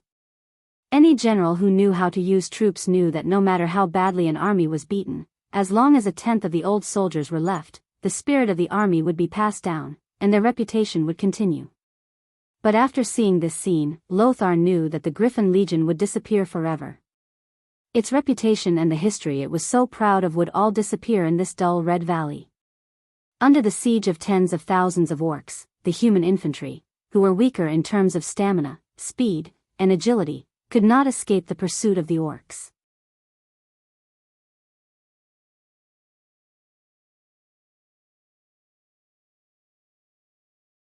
Chapter 78. Above the mountain peak that represented the horizon in the distance was a dark gray sky. Under the thick dark clouds that almost covered the entire mountain peak, countless green orcs were crossing the mountain peak and killing their way out. The entire canyon was filled with the scattered limbs of the human soldiers, as well as weapons and armor that glowed with a matte luster. From the initial defensive battle, it had already turned into a scene of an apocalyptic massacre. Apart from the heavy-duty crossbows and a small team of mages that could cause relatively effective damage to the orcs, the human camp could not do anything to the orcs at all. The orcs smashed the pillboxes one by one like whack-a-mole, pulled out the human soldiers inside, and killed them one by one. The entire canyon echoed with the orcs' rude and arrogant laughter. Anduin Lothar, who was in the command post at the top of the mountain, turned pale. He turned to the commander of the Griffin Legion, and said in a deep voice, "General Tom Seamus, bring your men and follow me. Stormwind needs a legion to cover the rear." After saying that, Lothar's tall body seemed even taller. Every noble present lowered their heads in shame. They were the ones who forced King Lang to fight a messy battle without knowing who the enemy was. They were the ones who let Anduin and the entire Griffin Legion die in order to protect their own territory. The command post was clearly bustling with people, but all the nobles suddenly felt a sense of desolation. They felt like they had given up on a comrade. General Tom Seamus was a middle-aged man in his 30s with blonde hair and a square face. He was a typical soldier who did not seem like a noble at all. His coarse eyebrows rose along with the bulging muscles on his cheeks. General Seamus stood at attention and smiled as he gently put on his helmet. Before putting on his helmet, he did not forget to tidy up the red tassel on his helmet, which was different from that of ordinary soldiers. It seemed that he was afraid that the orcs would not be able to tell that he was a general. "If I were to go with Sir Lothar, I'm sure I wouldn't be lonely," he said calmly, but there was a sense of firmness in his voice that was almost beyond the scope of his voice. Willing to be a hero for a second? Or a coward for life? Only when a man truly understood these words would he understand where the heaviness of the sword in his hand came from. Lothar turned to Bolvar for Dragon and nodded. "If I can't go back, tell Lang that his good friend, Anjuin Lothar, fought for his kingdom to the last drop of his blood." Bolvar's facial muscles twitched. He suddenly took a step forward, wanting to draw his sword from its scabbard.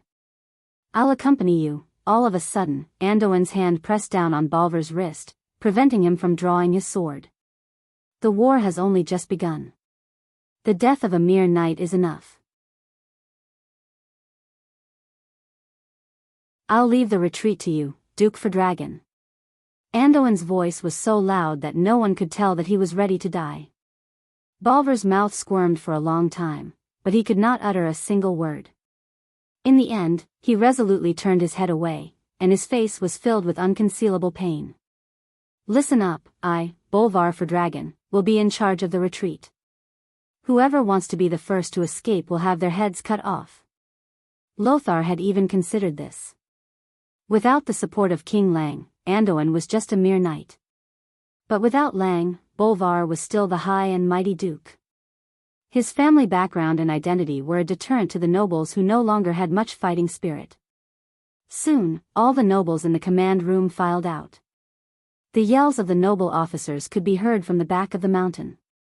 Apart from the soldiers in the small fortress, more than 70% of the soldiers on the mountain began to retreat in an orderly manner. Looking at the green tide in the distance, Lothar's eyes were filled with indescribable complexity. Was it loneliness? Was it sorrow? Was it indignation? Or was it courting death? Tom Seamus returned and stood by Lothar's side. His voice was firm and powerful. "The 5,000 soldiers of the Griffin Legion are ready." To be honest, Lothar did not need to bring up the rear himself. As the commander of this battle, he could totally push the responsibility to the nobles who had been arrogant before the start of the battle, only to tremble in fear at the sight of the orcs. Lang would definitely protect him. But Lothar did not. He calmly put on his helmet and led Tom Seamus out of the command post. "Guards, blow our horn and tell those barbaric bastards that we are coming." Lothar's loud and clear voice made the guards at the door feel deep veneration. Woo woo woo. The heavy sound of the horn rang out, causing the orcs who were immersed in killing to raise their green-skinned heads involuntarily. Halfway up the mountain, a few of the largest fortresses on the two peaks that had not yet been attacked by the orcs opened up. Thousands of human soldiers in bright silver armor were like rivers flowing into the sea. They quickly gathered into two square formations, each guarding one of the peaks. On the 30-degree slope, they slowly advanced down the mountain. Roar, finally some decent fellows have come to die. A chief of a small tribe laughed in the orc language. The warriors of the Griffin Legion slowly moved down the smoothest side of the mountain. As far as the eye could see, large floating shields and armor formed a stream of steel. The entire army looked like a dazzling ball of flowing mercury. In the gaps between the kite shields that were a size larger than the average Stormwind soldier, one could vaguely see that these heavily armored infantrymen only had half of their faces exposed in front of their helmets. Their eyes were filled with determination. At the very front were all shield swordsmen. From the third row onwards, there were spearmen holding spears that were almost 4 meters long. They rested their spears on the shoulders of the crouching comrades in the front row, which just happened to extend through the gaps between the shields. The fourth and fifth rows of spearmen did the same. However, the angle of the spears in each row was higher. This had been calculated. For the tall orcs, the lowest row of spears just reached their waists. The entire square formation was like an enormous steel porcupine, intimidating to look at. It was as if a forest of spears had risen up, the densely packed spear tips glinting with cold light. If they were up against humans, this would probably be a battle of attrition. Simple bows and arrows were almost useless against this line of defense. But the orcs were different. They laughed sinisterly and roared, waving their extremely heavy weapons as they attacked fearlessly. Giant battle axes swept across, and all that could be heard was the sound of spear shafts snapping. The spear shafts of the spearmen were all specially chosen. Normally, when humans used heavy swords to hack at the same spot, they would have to hack at least a few times before it would break. But in the face of the orcs' immense strength, breaking spears was as easy as breaking chopsticks.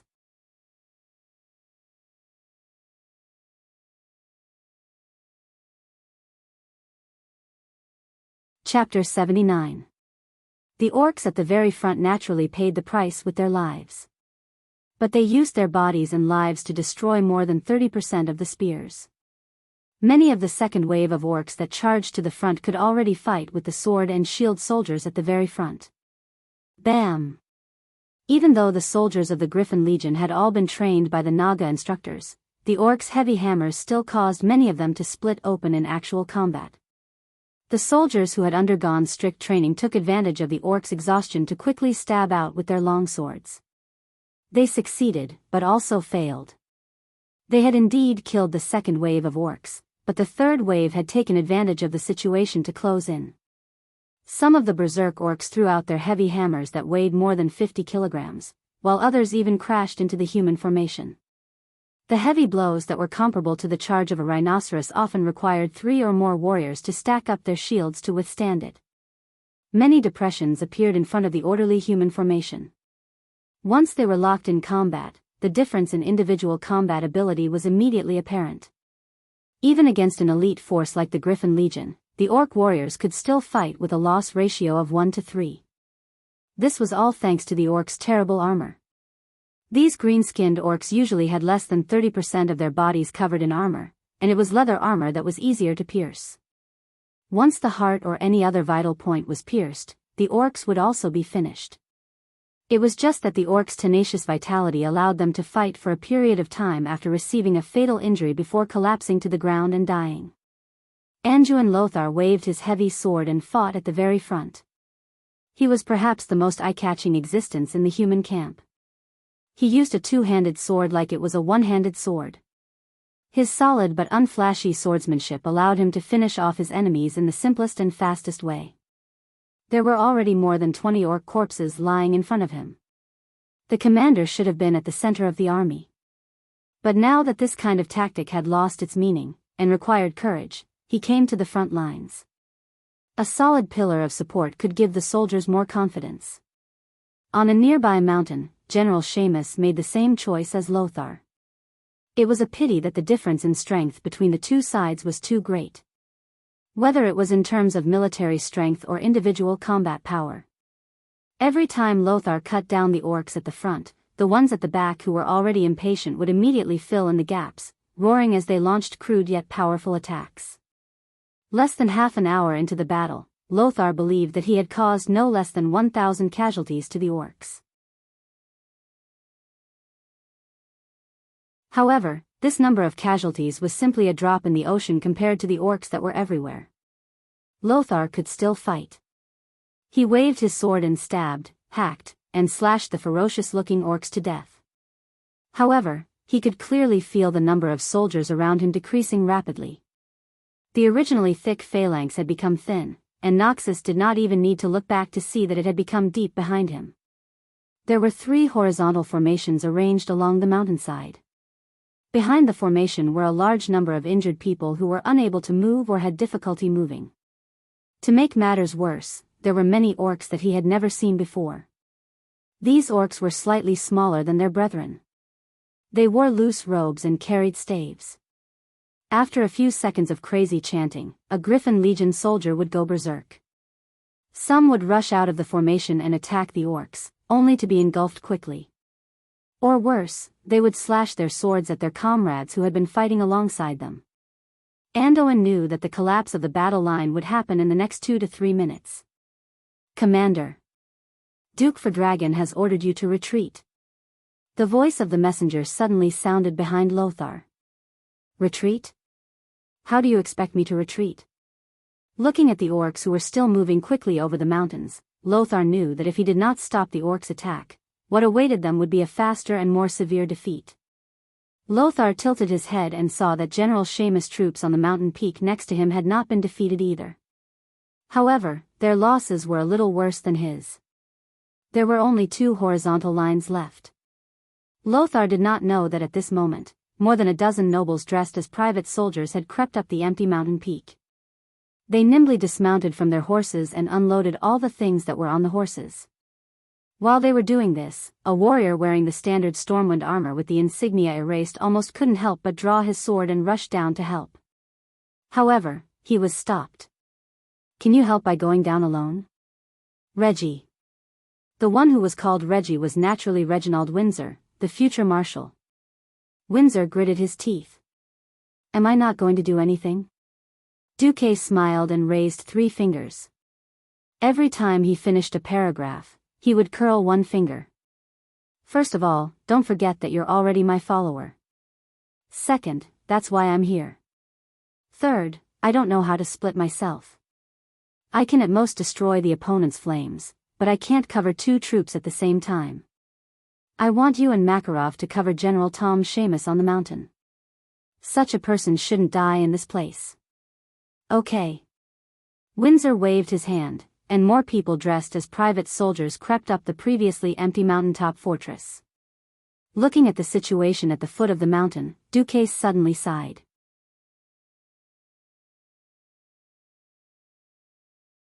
Heaven to the left, the warriors to the right. Why do I feel so heavy when I personally experience this? Lothar and the warriors of Griffin Legion were all great. It was this great glory that made Duque unable to bear to see the entire Griffin Legion fall here. General Seamus was already an arrow at the end of its flight. His left arm hung low. The fierce attacks from the orc warriors had dislocated his entire left arm. Even the slightest movement would cause him heart-wrenching pain. His right leg had been pierced by a rough spear. Even though it didn't hurt his bones, blood was flowing out. He was very tired, and he didn't even want to move a finger. He was very dirty, and his golden hair was covered in dark red mud. It wasn't mud, it was dried flesh, some orc, and some of his comrades. His guards blocked a hammer for him, and he saw with his own eyes the ribs of the lad who was hammered in the back. From the moment he received Lothar's order until now, he had always thought that he would die here. Suddenly, he heard a strange whistling sound. It was similar to the sound of a rain of arrows, and it was even more frightening than the sound of 10 archer companies firing in unison. Before he could turn his head, there was a sudden deafening pft, and the green in front of him was swept away. The green tide that he had thought would never stop was forcibly torn apart. Who did this? General Tom Seamus suddenly turned his head. He saw something he had never seen before. At least 100 palms of arcane energy floated in the air.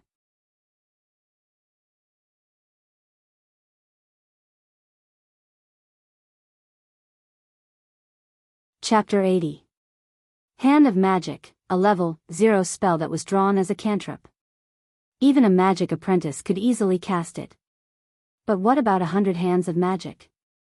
For a moment, General Tom Seamus almost thought that all the royal mages of Stormwind City had arrived.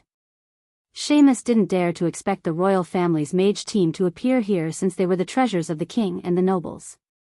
There was a saying in the upper echelons of the military that unless the enemy attacked Stormwind City, they wouldn't be able to see all the royal mages. Mages were mysterious, powerful, and noble. Their food and accommodation had to be the best. Even if the whole army was eating grass, the pharaoh had to eat white bread. And they couldn't tolerate any noise when they were resting. The scarcity of mages led to mages rarely going to the battlefield. The team of mages on the battlefield today was put together by Duke Bolvar Dragon and several nobles. When they decided to retreat, they retreated as soon as possible. Why were there mages on the battlefield? And they looked like they were on the same side. Wiping his blood-stained eyes, Seamus suddenly found that the things stuck in the orcs were very strange. They were all forged diamond-shaped awls. They were obviously larger than the arrowheads of bows, but they weren't as big as daggers. However, it was these awls that made hundreds of orcs cover their eyes and roll on the ground in pain. And twice that number of orcs were sent flying down the hill, seemingly dead. Was this also magic? The next moment, a striking black shadow floated down from the top of the hill. He was wearing a weird black robe, and his entire face was hidden in the hood, making it impossible to see his face. The hands of magic around him, which were made of arcane energy, launched arcane missiles ferociously as he descended. No, it couldn't be called arcane missiles anymore. It was a barrage. Denser than a rainstorm and more violent than a rain of arrows, those were arcane missiles that only official mages could launch. As an experienced general, Seamus could tell at a glance that it was definitely not something that a novice earth mage of the royal mages could release. Every purple-blue arcane missile was not only fast, but also powerful. Even an orc skull would be blown off by a single arcane missile that hit the face of a beastman, whose swords might get stuck if they tried to slash at it. More terrifyingly, those arcane missiles were launched from the descending hand of magic. Shooting while moving. But he did not panic at all. What kind of spell control was this? And it wasn't one hand of magic, but more than 100? Even Zimos's eyes were worth it. For a moment, he almost thought that the damn, mysterious guardian Medivh had returned to His Majesty Lang's side to fight for the entire Azeroth. He was absolutely sure that it was not Medivh. Medivh never hid his head but showed his tail, and Medivh rarely used such low-level spells. Even though Medivh rarely cast spells, Lin Li's impression of him was that Medivh also liked to bombard things. Then, who was he? General Seamus's curiosity almost burst his chest. At this moment, an old voice came from the black-robed mage's hood. General Seamus, take your men and retreat. Leave this to me. On the battlefield, soldiers only accepted military orders. General Seamus almost instinctively wanted to reject him, but he shuddered. He saw his subordinates. Although their faces were still filled with determination, their eyes were filled with exhaustion and sorrow that could not be concealed. Most of their comrades were already in eternal rest here. If necessary, they were absolutely willing to accompany their fallen comrades in eternal rest. But was there a need for that? General Seamus knew very well that these were the last seeds of the Griffin Legion. If they were all killed, the Griffin Legion would forever disappear from the battlefield in Stormwind. Gritting his teeth, General Seamus roared, "Sir Mage, thank you for your help, but the last order the Griffin Legion received was to defend this place to the death." Under the black robe, Duque was stunned. He did not think that Seamus would be so stubborn. No, it should be said that he was so stubborn. How was he going to convince this guy? Duque was also anxious. He lightly tapped the left side of his chest, and a mage's badge flashed. His Majesty Rin has orders. You have already completed the task of stopping the enemy. Now retreat immediately. After you go down the mountain, there will be backup to cover you. General Seamus's body trembled. He had been in the army for many years. How could he not tell that the black-robed man in front of him was actually faking an imperial edict? Stormwind had a strict military system. The secrets within were definitely not known to outsiders. He almost wanted to curse the black-robed old man. But the badge of the members of the royal family mage squad was definitely real. Most importantly, he saw the will to live suddenly emerging on the faces of the young men around him. How could he bear to let so many good lads die in a hopeless battle? What's the backup? Tell me. Otherwise, I can't take the risk of 10,000 troops and 20,000 civilians being chased and accept such an order from His Majesty. Duque was anxious too. In the end, he told Seamus one of the backup plans through Mage's messenger. As soon as Seamus heard it, he immediately perked up. Warriors of Stormwind, listen up. The main force has successfully retreated. We are now retreating in an orderly manner. Seamus's loud shout undoubtedly gave the soldiers of the Griffin Legion a shot of adrenaline. Under the suppression of Duque's storm-like magic missiles, the Griffin Legion on this side of the mountain began to retreat in an orderly manner. On another mountain, Andoan, who was in the midst of a bloody battle, immediately realized that something was wrong. Damn it! How could Seamus retreat at this time? At this moment, Lothar even wanted to kill Seamus. The two mountains acted as a barrier for each other. However, once one of the mountains was lost, it would be easy for the other mountain to fall into the enemy's counterattack. Lothar had witnessed the ability of the orcs to climb mountains like they were on flat ground. In the blink of an eye, the beast men, who had been out of the archer's shooting range, had gone from shooting arrows to shooting straight arrows. In the blink of an eye, they didn't even need to use their spears anymore. They were already using their swords to fight in close combat. However, Andoan immediately discovered that the orcs on the opposite side of the mountain did not chase after them. Instead, they showed signs of dispersing. It was because the orcs' green skin was very eye-catching under the sun. Before Lothar could react, he suddenly discovered that there was something wrong with the orcs in front of him. A large area of ice appeared under the feet of the orcs, and the line of battle between the orcs and the human soldiers was the boundary of the ice. The extreme slipperiness of their feet greatly weakened the orcs' ability to climb mountains. Is there a powerful mage?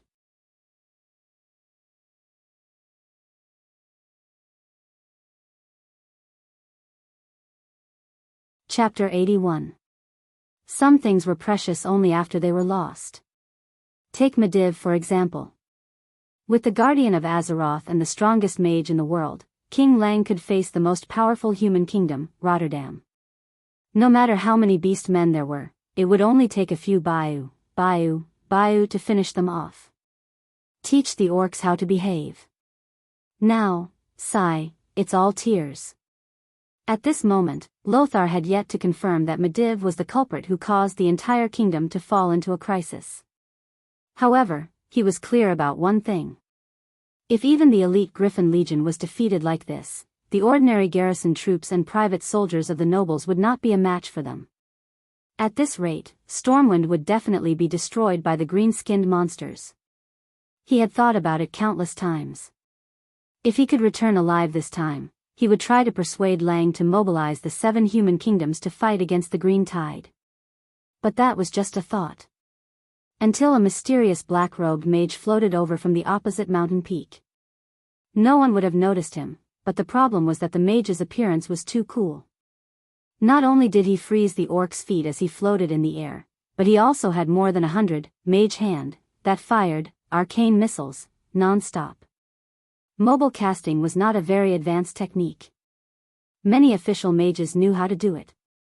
But controlling more than 100 hands of magic to fire at the orcs while he was on the move, and almost all of the bullets hit.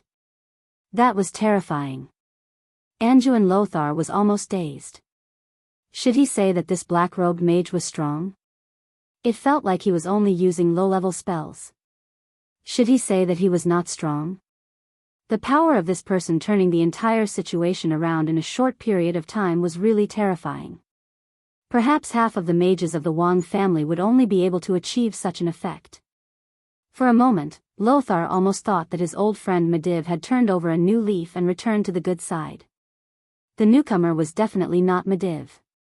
That strange arcane energy definitely did not belong to Medivh. Lothar. Take your people and evacuate immediately. This old man has prepared a few gifts for these rough fellows. It was still the same old voice, and Noxus was stunned to hear it. Duque knew that Noxus wouldn't believe him. Noxus gritted his teeth and nodded. Let's retreat. Someone will cover us. Lothar ordered. He didn't completely believe the mysterious old man's words, but compared to Seamus, his current situation was worse. Seamus was the first to retreat. If he didn't retreat, when the orcs surrounded him, his troops would be annihilated even faster. Just as the remnants of the Griffin Legion retreated up the mountain, Noxus finally received the cover that the mysterious elder had mentioned. They were hundreds of strange arrows. Lothar's sharp eyesight clearly saw that these arrows were longer and more peculiar than the arrows of the Stormwind archers. At first, he thought that these were the arrows that the Elven Rangers loved, but upon closer inspection, he was shocked to find that these arrows were not fired from bowstrings at all. Similarly, they were not ballistae. Noxus couldn't possibly understand that this was a piece of technology that Duque had brought that could be replicated in this era. As a player who had also played Total War, Rome 2, Duke accidentally found a piece of information. He had forgotten about this piece of information, but the system genie managed to find it. That was the Roman heavy javelin. The spearhead of the heavy javelin had been specially made. First, one of the rivets on the spearhead had been replaced with wood, so that the javelin would break upon impact, making it impossible for the enemy to pull it out and throw it back. Then, the great Emperor Caesar had also made improvements to this kind of javelin. He added a hard iron spearhead to the soft metal shaft, so that the javelin's penetrative power was greater. However, the spearhead was not fully quenched, so it would bend after impact and be difficult to pull out. Later, there were light javelins with lead lumps added to the wooden and iron joint. These javelins had a longer flight range. So what Noxus saw was the final version of the heavy javelin after 3 generations of improvements. On the hilltop, hundreds of young fishermen were throwing javelins after javelin with all their might. After several months of training, they were already very familiar with throwing this strange javelin. However, they had no idea that from the beginning, Duque had not trained them to hunt whales, but to make them javelin throwers. Light bows and arrows could not cause fatal damage to the strong orcs, but javelins were different. The heavy and specially made javelins drew beautiful parabolas in the air. They flew over the heads of the stunned Griffin Legion soldiers and accurately pierced into the burly bodies of the orcs. Under the acceleration of gravity, javelins became sharp weapons that spread death.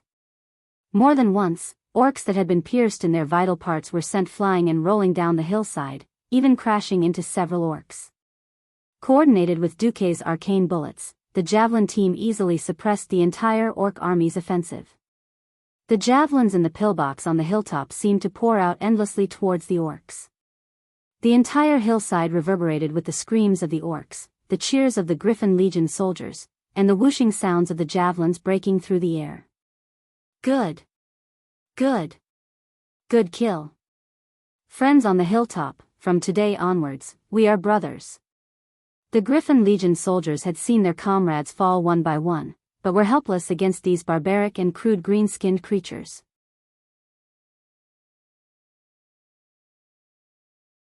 They had long since been suppressing a bellyful of anger. Now that they saw the orcs suffer heavy casualties, they naturally cheered. Only Noxus was clear-headed. He knew that this kind of attack could not last for long. Warriors, bring the weapons of your comrades.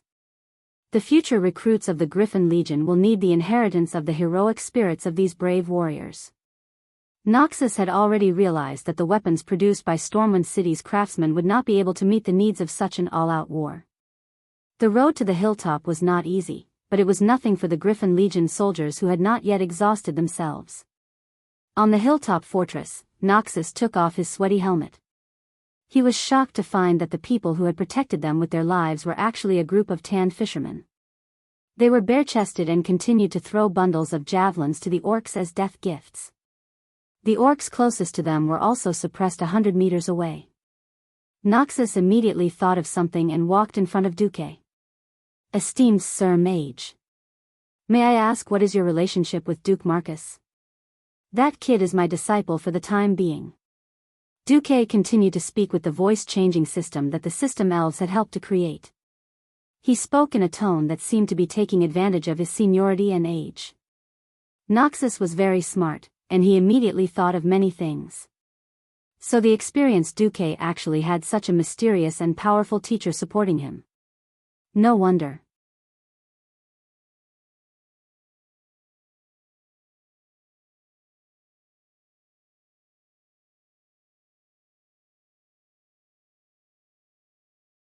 Standing on a high place, the feeling of the cool spring breeze gently brushing against his face was actually quite nice. Unfortunately, the thick smell of blood was not enough to make one feel comfortable. Duque couldn't help but narrow his eyes as he stared down at the winding mountain below. Almost every step of the mountain was filled with corpses. Some were orcs, but most were humans. Thousands of ferocious orcs stared at Duque. They let out low growls, their pointed fangs reflecting a strange light under the sunlight. If it wasn't for the fact that orcs didn't have the habit of eating humans, Duque might have been worried that he would be torn apart and eaten if he accidentally died. Now, Duque had to buy time for the Griffin Legion to retreat. The orcs wanted to swarm up, but Duque had more than 100 hands of magic floating in the air, which made the orcs who had just been taught a lesson a little afraid to approach. Useless. Is a mere spellcaster enough to scare you? A hunchbacked orc wearing a black robe appeared. Everywhere he went, the orcs immediately parted like the tide. This was a fellow of high status. To receive such treatment among the orcs, if he wasn't the chief of a large clan, then there was only one other possibility, the infamous warlock of the Shadow Council.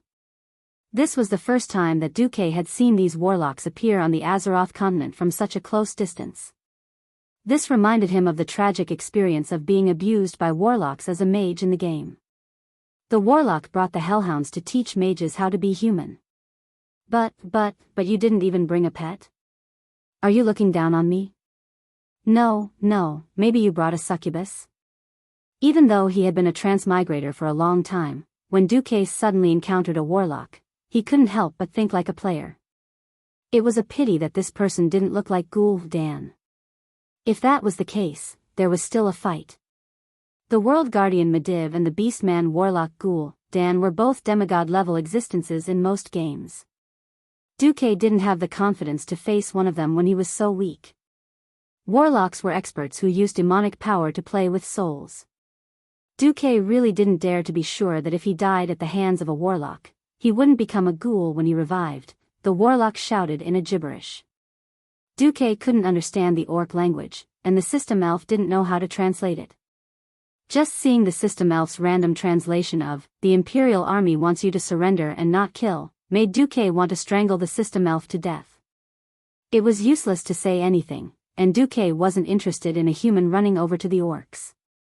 So, there was only one thing he could do. Duque raised his middle finger.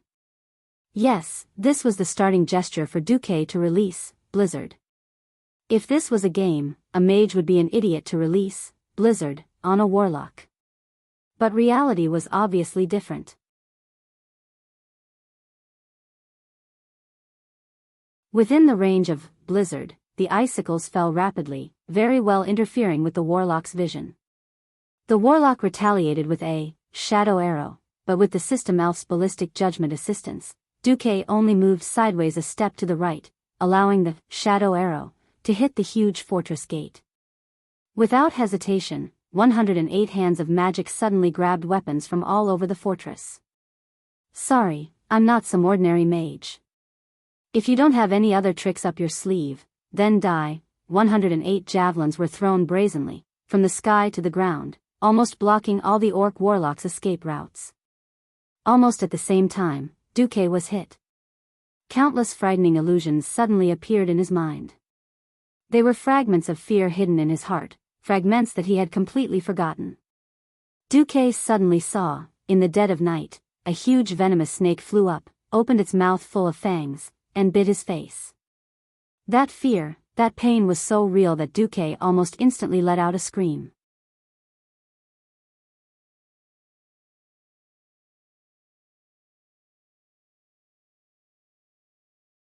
Chapter 83.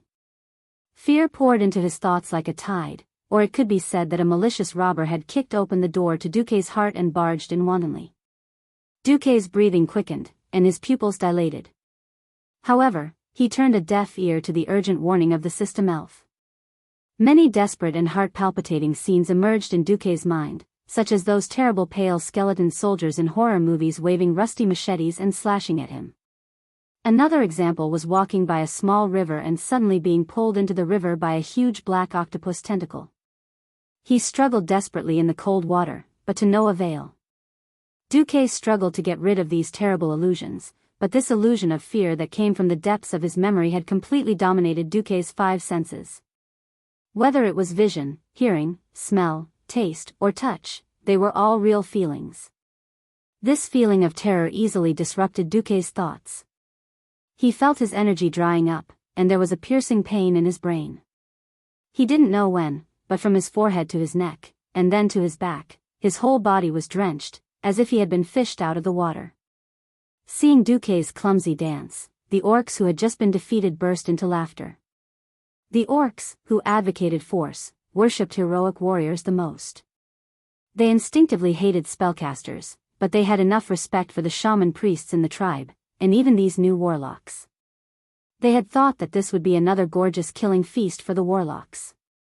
They had thought that the mage controlled by fear would laughably run under the orc's axe and take a blow with his thin body.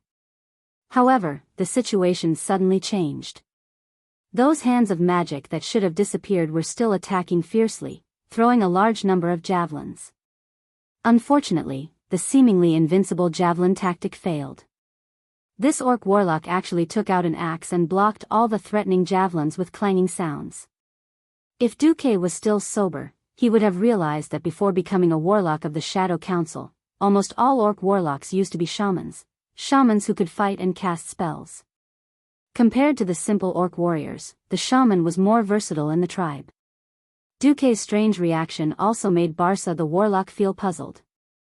He really couldn't understand how Duque, who had already fallen into chaos under his fear spell, could control those hands of magic. Obviously, these hands of magic were still operating independently.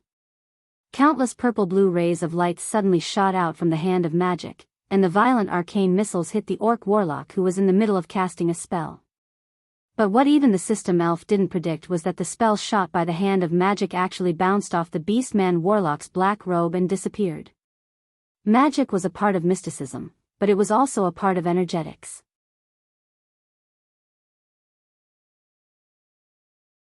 Just like how high-level mystery could suppress low-level mystery, low-level arcane missiles with lower energy density were rejected by the evil dark energy around the warlock. Host. Wake up. I can't take it anymore. The system elf croaked in Duque's spiritual world. Weak human, I don't know how you managed to fight back under the fear spell, but it's all over. Die. The orc warlock roared in the orc language and cast a sacrifice spell at the orc warlock. Along with the raging flames of destruction, the evil demonic power spread in all directions. That power not only infected the beastmen who had already absorbed the demonic blood, but it also made them even more berserk and bloodthirsty. At the same time, it also affected Duque. Suddenly, Duque felt that he was being looked down upon. He was being looked down upon by someone who he only saw as an EXP monster. His mental state was so strange that he didn't even notice the system notification. Stimulated by unknown demonic energy, you have triggered the negative soul status, pride, of the 7 sins. Your words and actions will be out of control. You and the enemies affected by your pride will not use any defensive means. Among all the means of attack, you will automatically choose the most powerful one. If either side kills the other, it will cause a double blow to the enemy's morale. You are immune to the reduction of morale. You will automatically be affected by the effect of reckless curse. You will not run away and are immune to fear. Duque's body suddenly trembled. The orc warlock was shocked to find that the flames of destruction that were burning Duque's body were all gathered in Duque's hands. Duque suddenly lifted his hood. What appeared in the orc's eyes was a white-haired, white-bearded old man with an arrogant expression. The corners of his mouth were raised high. Duque spoke in a strange language that was neither the common human language nor the orc language. Both sides could understand it. This should be some kind of spiritual communication that went beyond body language. Listen up. Green-skinned bastards, my name is Wuxia. Hundred-handed death god Wuxia. The world of Azeroth is my playground, there is no place for ugly monsters like you to join in. Let me tell you, I even killed Ghoul Dan's boss kill Jaden countless times. Ghoul Dan is nothing. If you know what's good for you, then scram back to where you came from. Otherwise, I, Wuxia, will show you what regret and despair are. The beast men were dumbfounded by his words. They didn't know who Jaden was, but almost every orc knew how powerful Dan was. This skinny human actually said Dan is nothing? After a short moment of shock, the orcs all roared in anger. But Duke's arrogance did not decrease. He raised his chin high and looked at the millions of orcs like they were trash. Dan's power came from the devil. More accurately, it came from Jaden. This was a top secret. Not many warlocks in Dan's shadow council knew about it. But this warlock in front of him was one of them. He stretched out his strong arm and grabbed a chief next to him. "Leave this arrogant guy to me. Tell your people not to make a move." Right now, the chief of the tribe was the mastermind. But any chief with a brain knew that the real power was in the hands of Dan and his shadow council. The chieftain nodded and barked a few words at his men. Instantly, the entire place was silent. "Weak humans. Let me, Balsa, show you how terrifying the power of destruction is." Duke raised a hand and beckoned with his index finger. "Come."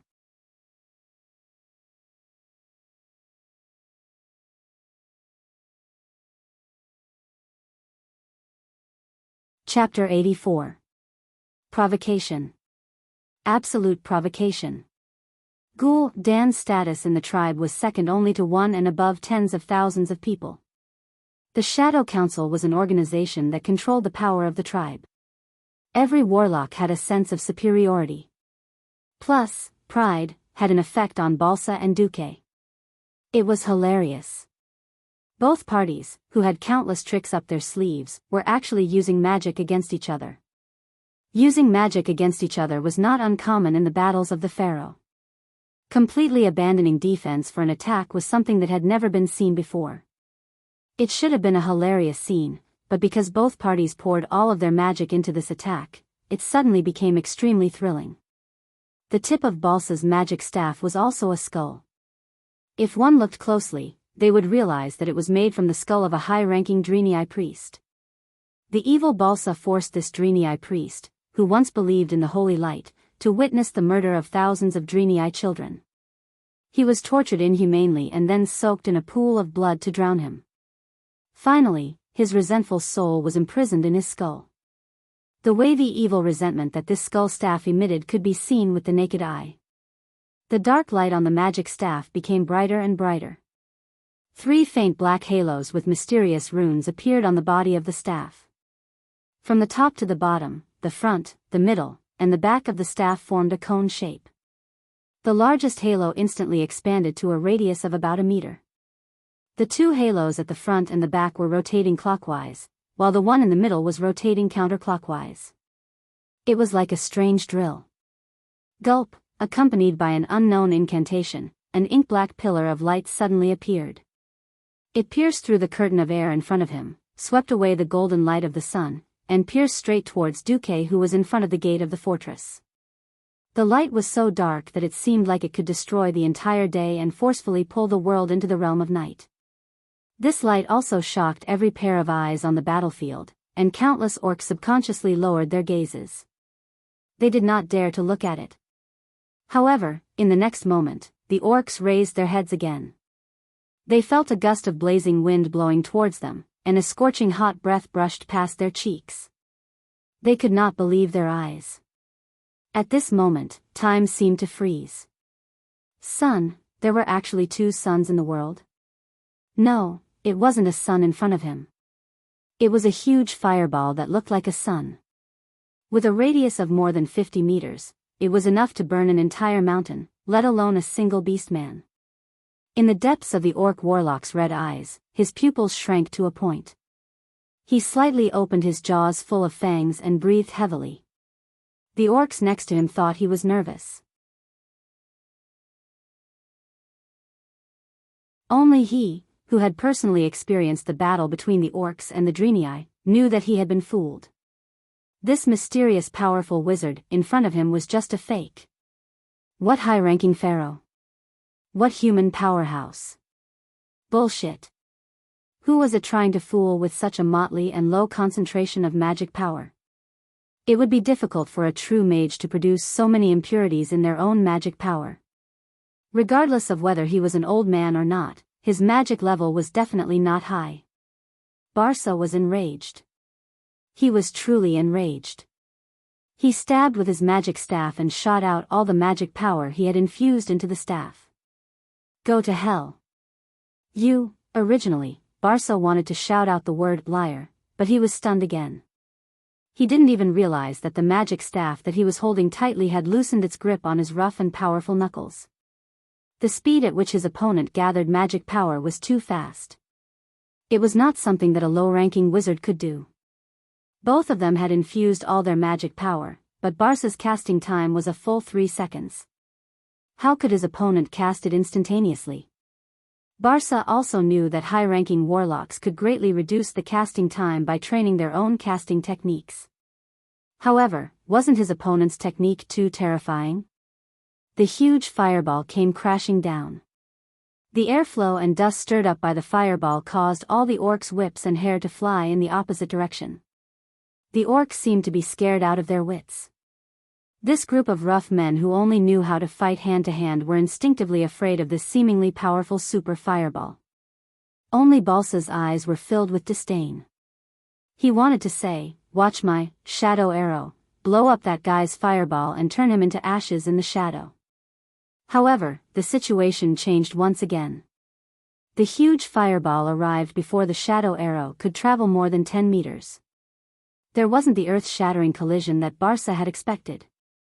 Instead, the huge fireball split into 108. It changed from a brute force, flame blast, to a skillful, rapid fireball. This was no different from letting Barca punch the air. These fireballs seemed to have been dispersed by the shadow arrow, but in reality, they drew bright and blazing arcs in the air. Before the shadow arrow could reach its target, the fireballs had already landed on Barca's body. Bang, bang, bang, bang. The continuous explosions turned into a long explosive sound. Indeed, the fireball that was infused with such a low concentration of magic power couldn't hurt Barca directly. However, the fireball didn't only deal elemental damage. The impact from the explosion was unavoidable. As an old warlock who wasn't particularly powerful, Barca could totally summon a void devil and sacrifice it. Then, he would disintegrate it and turn it into a shield to protect himself. If that was the case, even if Duque used another 10,086 fireballs, it wouldn't be of any use, let alone 108 fireballs. However, Barca was more arrogant than Duque, so he wasn't willing to use such a method to obtain victory. It's just a low-level spell, so I'll just have to take it head-on. That was what Barca thought. Of course, he didn't know that it was Duque's soul energy, one of the 7 major sins, pride, that was affecting him at the same time. In the end, under the gaze of thousands of orcs, Barca was beaten up badly. Laugh. Laugh. Wait for my shadow arrow to hit him. Both Barca and Duque didn't expect that there would be a third party involved in this seemingly one-on-one duel. The name of the third party was the System Elf. What should I do? What should I do? After the simulation. There are 98 seconds left before the host's Flame Blast will lose its effect and he will be killed by the opponent's Dark Attribute Arrow attack. According to my calculations, if the host is killed by a warlock who uses demonic energy, there's a high chance that the host will completely lose his humanity and become a ghoul after resurrection. If the host completely loses his rationality, the System Elf will also be finished. Originally, it's my principle not to interfere with the host's decisions.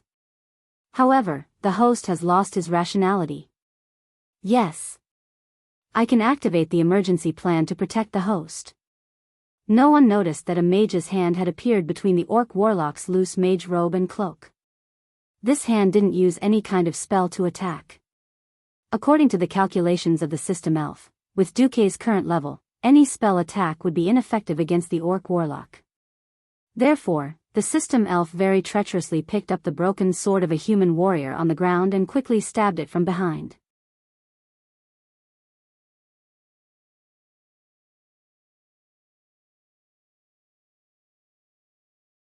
Chapter 85. Intense explosions were happening all around them. The strong shockwave escaped the senses of the orc warlock. He did not expect that the arrogant human in front of him would stab him in the back. Of course, he did not expect that it was a system elf who did it on his own. Therefore, when he felt a sharp sword avoid his left shoulder and stab into his heart, his face was full of disbelief. You. He wanted to scold, but the system elf was afraid that he would not die. It twisted the sword around his heart a few times, almost cutting him into minced meat. Everything was covered up by the explosion, and no one knew about it. The orcs who had retreated a long time ago looked at the warlock on their side with anticipation. However, they soon realized that something was wrong. The menacing shadow arrow lost its aim halfway through its flight. It tilted to one side and shot into the mountain, dyeing a large area of the mountain black. However, the mysterious human's fireballs bombarded Balsa's body one after another. After about 1/3 of the fireballs were used up, Balsa's defense began to fade. After 2/3 of the fireballs, the magic on the surface of Balsa's body had completely dissipated. However, the high-purity magic that flowed in his body was still resisting the low-purity magic from the flame blast. To the orc warriors, it was a completely different matter. This human was so cruel. He could have killed Balsa with a powerful fireball, but he had to create more than 100 fireballs and throw them at him one by one. This was clearly torture. After the last fireball was thrown at Balsa, the orc warlock, who was full of unwillingness and was burnt black, finally breathed his last. In order to cover up what it had done, the system elf obediently snatched Balsa's magic staff with the magician's hand, before the flames completely engulfed Balsa. Duque, who had regained his senses, realized that his system elf had given him the magic staff as a trophy as if it was a treasure. Duque was stunned at first, then he laughed hysterically. The arrogant laughter stimulated the orcs' nerves again. They did not understand the battle of magic spells. However, they knew that the other party had played the trick of killing the general and capturing the flag. It was also this black-robed human who had destroyed their dream of killing the big shots on the human side. Unknowingly, these brave orc warriors were afraid. Ha ha ha. Who else? Who else? Duque seemed to be affected by the aftermath of pride, as he waved the orc warlock's skeletal staff in an extremely arrogant manner. Looking at the tens of thousands of orcs hesitating to advance, Duque laughed maniacally. He raised his black cloak with one hand and turned around to enter the fortress. A minute passed. 5 minutes passed. 10 minutes passed. Not a single chief or orc dared to take a step forward to check if Duque had left.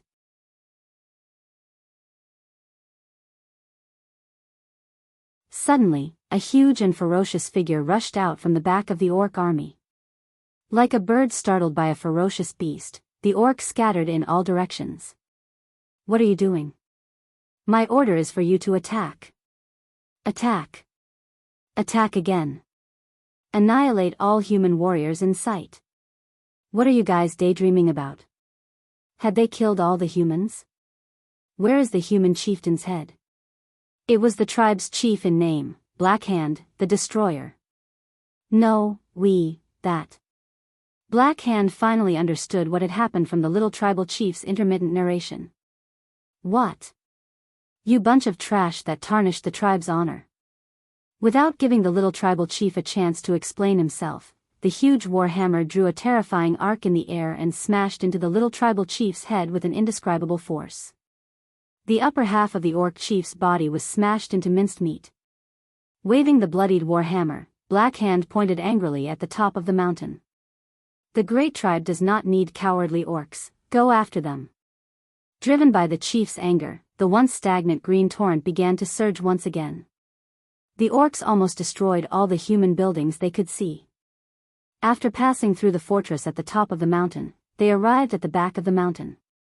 The orcs saw the human army's tail. They were moving at a slow speed into the forest at the foot of the mountain. Starting from the forest, that was the boundary of the elven forest. Chase. Behind them was the chief. Firstly, the orcs had lost their path of retreat. Secondly, they were ashamed of their cowardice just now.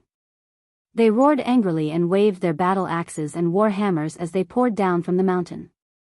The orcs' strange movements naturally alarmed Lothar, who was at the back. He and General Seamus, who had just regrouped, looked at each other and saw the seriousness in each other's eyes. Seamus said, "What a terrifying lord. Not only is he extremely powerful, but he also knows the movement patterns of those green-skinned monsters so well." Lothar was about to say something when he suddenly saw a cavalry rushing towards him. Lothar could tell that it was a noble's cavalry, and the leader was Duke Bolvar Dragon. "Oh, Thoradin the Great above, Lothar. You survived." Bolvar did not hide his ecstasy. He reined in the horse that was panting heavily and jumped down to give Lothar a big hug. The sound of two real men's armor clashing was so pleasant to the ear. "I thought I was going to die too." Lothar was also very moved to see Bolvar risking his life to help. As the highest commander of the retreating army and a duke of high status, Bolvar could have just left or sent his subordinates to receive him. But Bolvar had come, and he'd gathered all the private cavalry of the nobles. Looking around at the rather pitiful Griffin Legion soldiers, Bolvar's eyes grew moist. "You've done very well."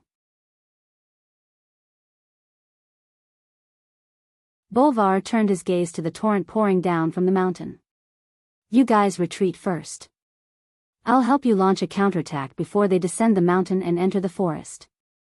It was not a good idea to charge towards the high ground on horseback. Under normal circumstances, this would be the only way to protect the Griffin Legion. Seamus spoke at this moment. He pointed at the black dot floating down the mountain before the green flood. "It seems that there's no need for that. That lord is here." Bolvar noticed that Lothar had a clear expression of relief on his face. "Which lord?" Lothar sighed. He called himself the Hundred-Handed Reaper Wuxia, in the mage's message. "He's the teacher of that Duke Marcus." Seamus added, "A very powerful high-ranked mage."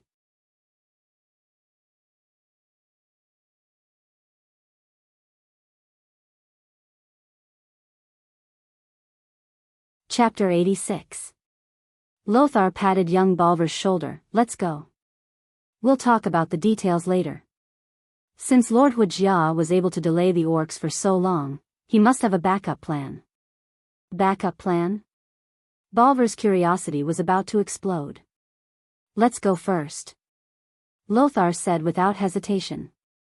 The Griffin Legion and Bolvar's 300 cavalry rushed through the forest before the orc army could charge down the mountain. They followed the pontoon and wooden bridges that had been set up beforehand and crossed a river with a rather low water level.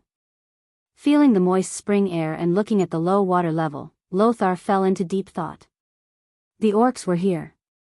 When Lothar and the last soldier of the Griffin Legion crossed the pontoon bridge and stepped onto the opposite shore, the already deafening roars of the orcs suddenly rose to a new level. The ear-piercing screams of the orcs pierced the eardrums of Lothar, Bolvar, and the others. A green wave even more terrifying than the one at the Riedridge Mountains squeezed out from the small forest they had just passed. From every gap in the trees, there were roaring orcs charging out with weapons. There were simply too many of them. Lothar had no choice but to turn his head to look at the rapidly expanding front line of the orcs. It was still that majestic aura that could swallow mountains and rivers. Young Bolvar didn't feel much, but Lothar and Seamus narrowed their eyes and looked seriously at the messy flags that looked like scribbles. Their expressions changed once more. Damn it, the greenskins have increased their numbers. Even though Lothar couldn't really tell, he instinctively felt that there were at least 30% more flags that he hadn't seen before. Exchanging glances with Seamus, they knew what they had to do. Whether it was according to the agreement or military common sense, they couldn't retreat any longer. The Griffin Legion once again carried out their mission to cut off the retreat. 1,500 soldiers formed 3 rows of 500 people along the shore just after they left the river. The soldiers who weren't too heavily injured struggled to climb down from the vehicle. They practically used their bodies to support themselves as they stood behind their comrades, forming the frail 4th row. At this moment, Lothar suddenly realized that Duque had already floated through the forest and was gently floating in front of him. Lothar knew that this was the mage's slow fall spell, but to be able to use it so accurately, this mysterious mage's strength was unfathomable. "Hello, Your Excellency Wuxia." Lothar took the initiative to greet him. "Hello, Sir Lothar. It seems that we have established a preliminary level of trust." Among the backup plans that Duque had agreed on, Lothar was also to form a formation on the riverbank slightly away from the river. Duque asked in an old voice, "You don't seem to be worried that I'll harm you now?" "It's nothing.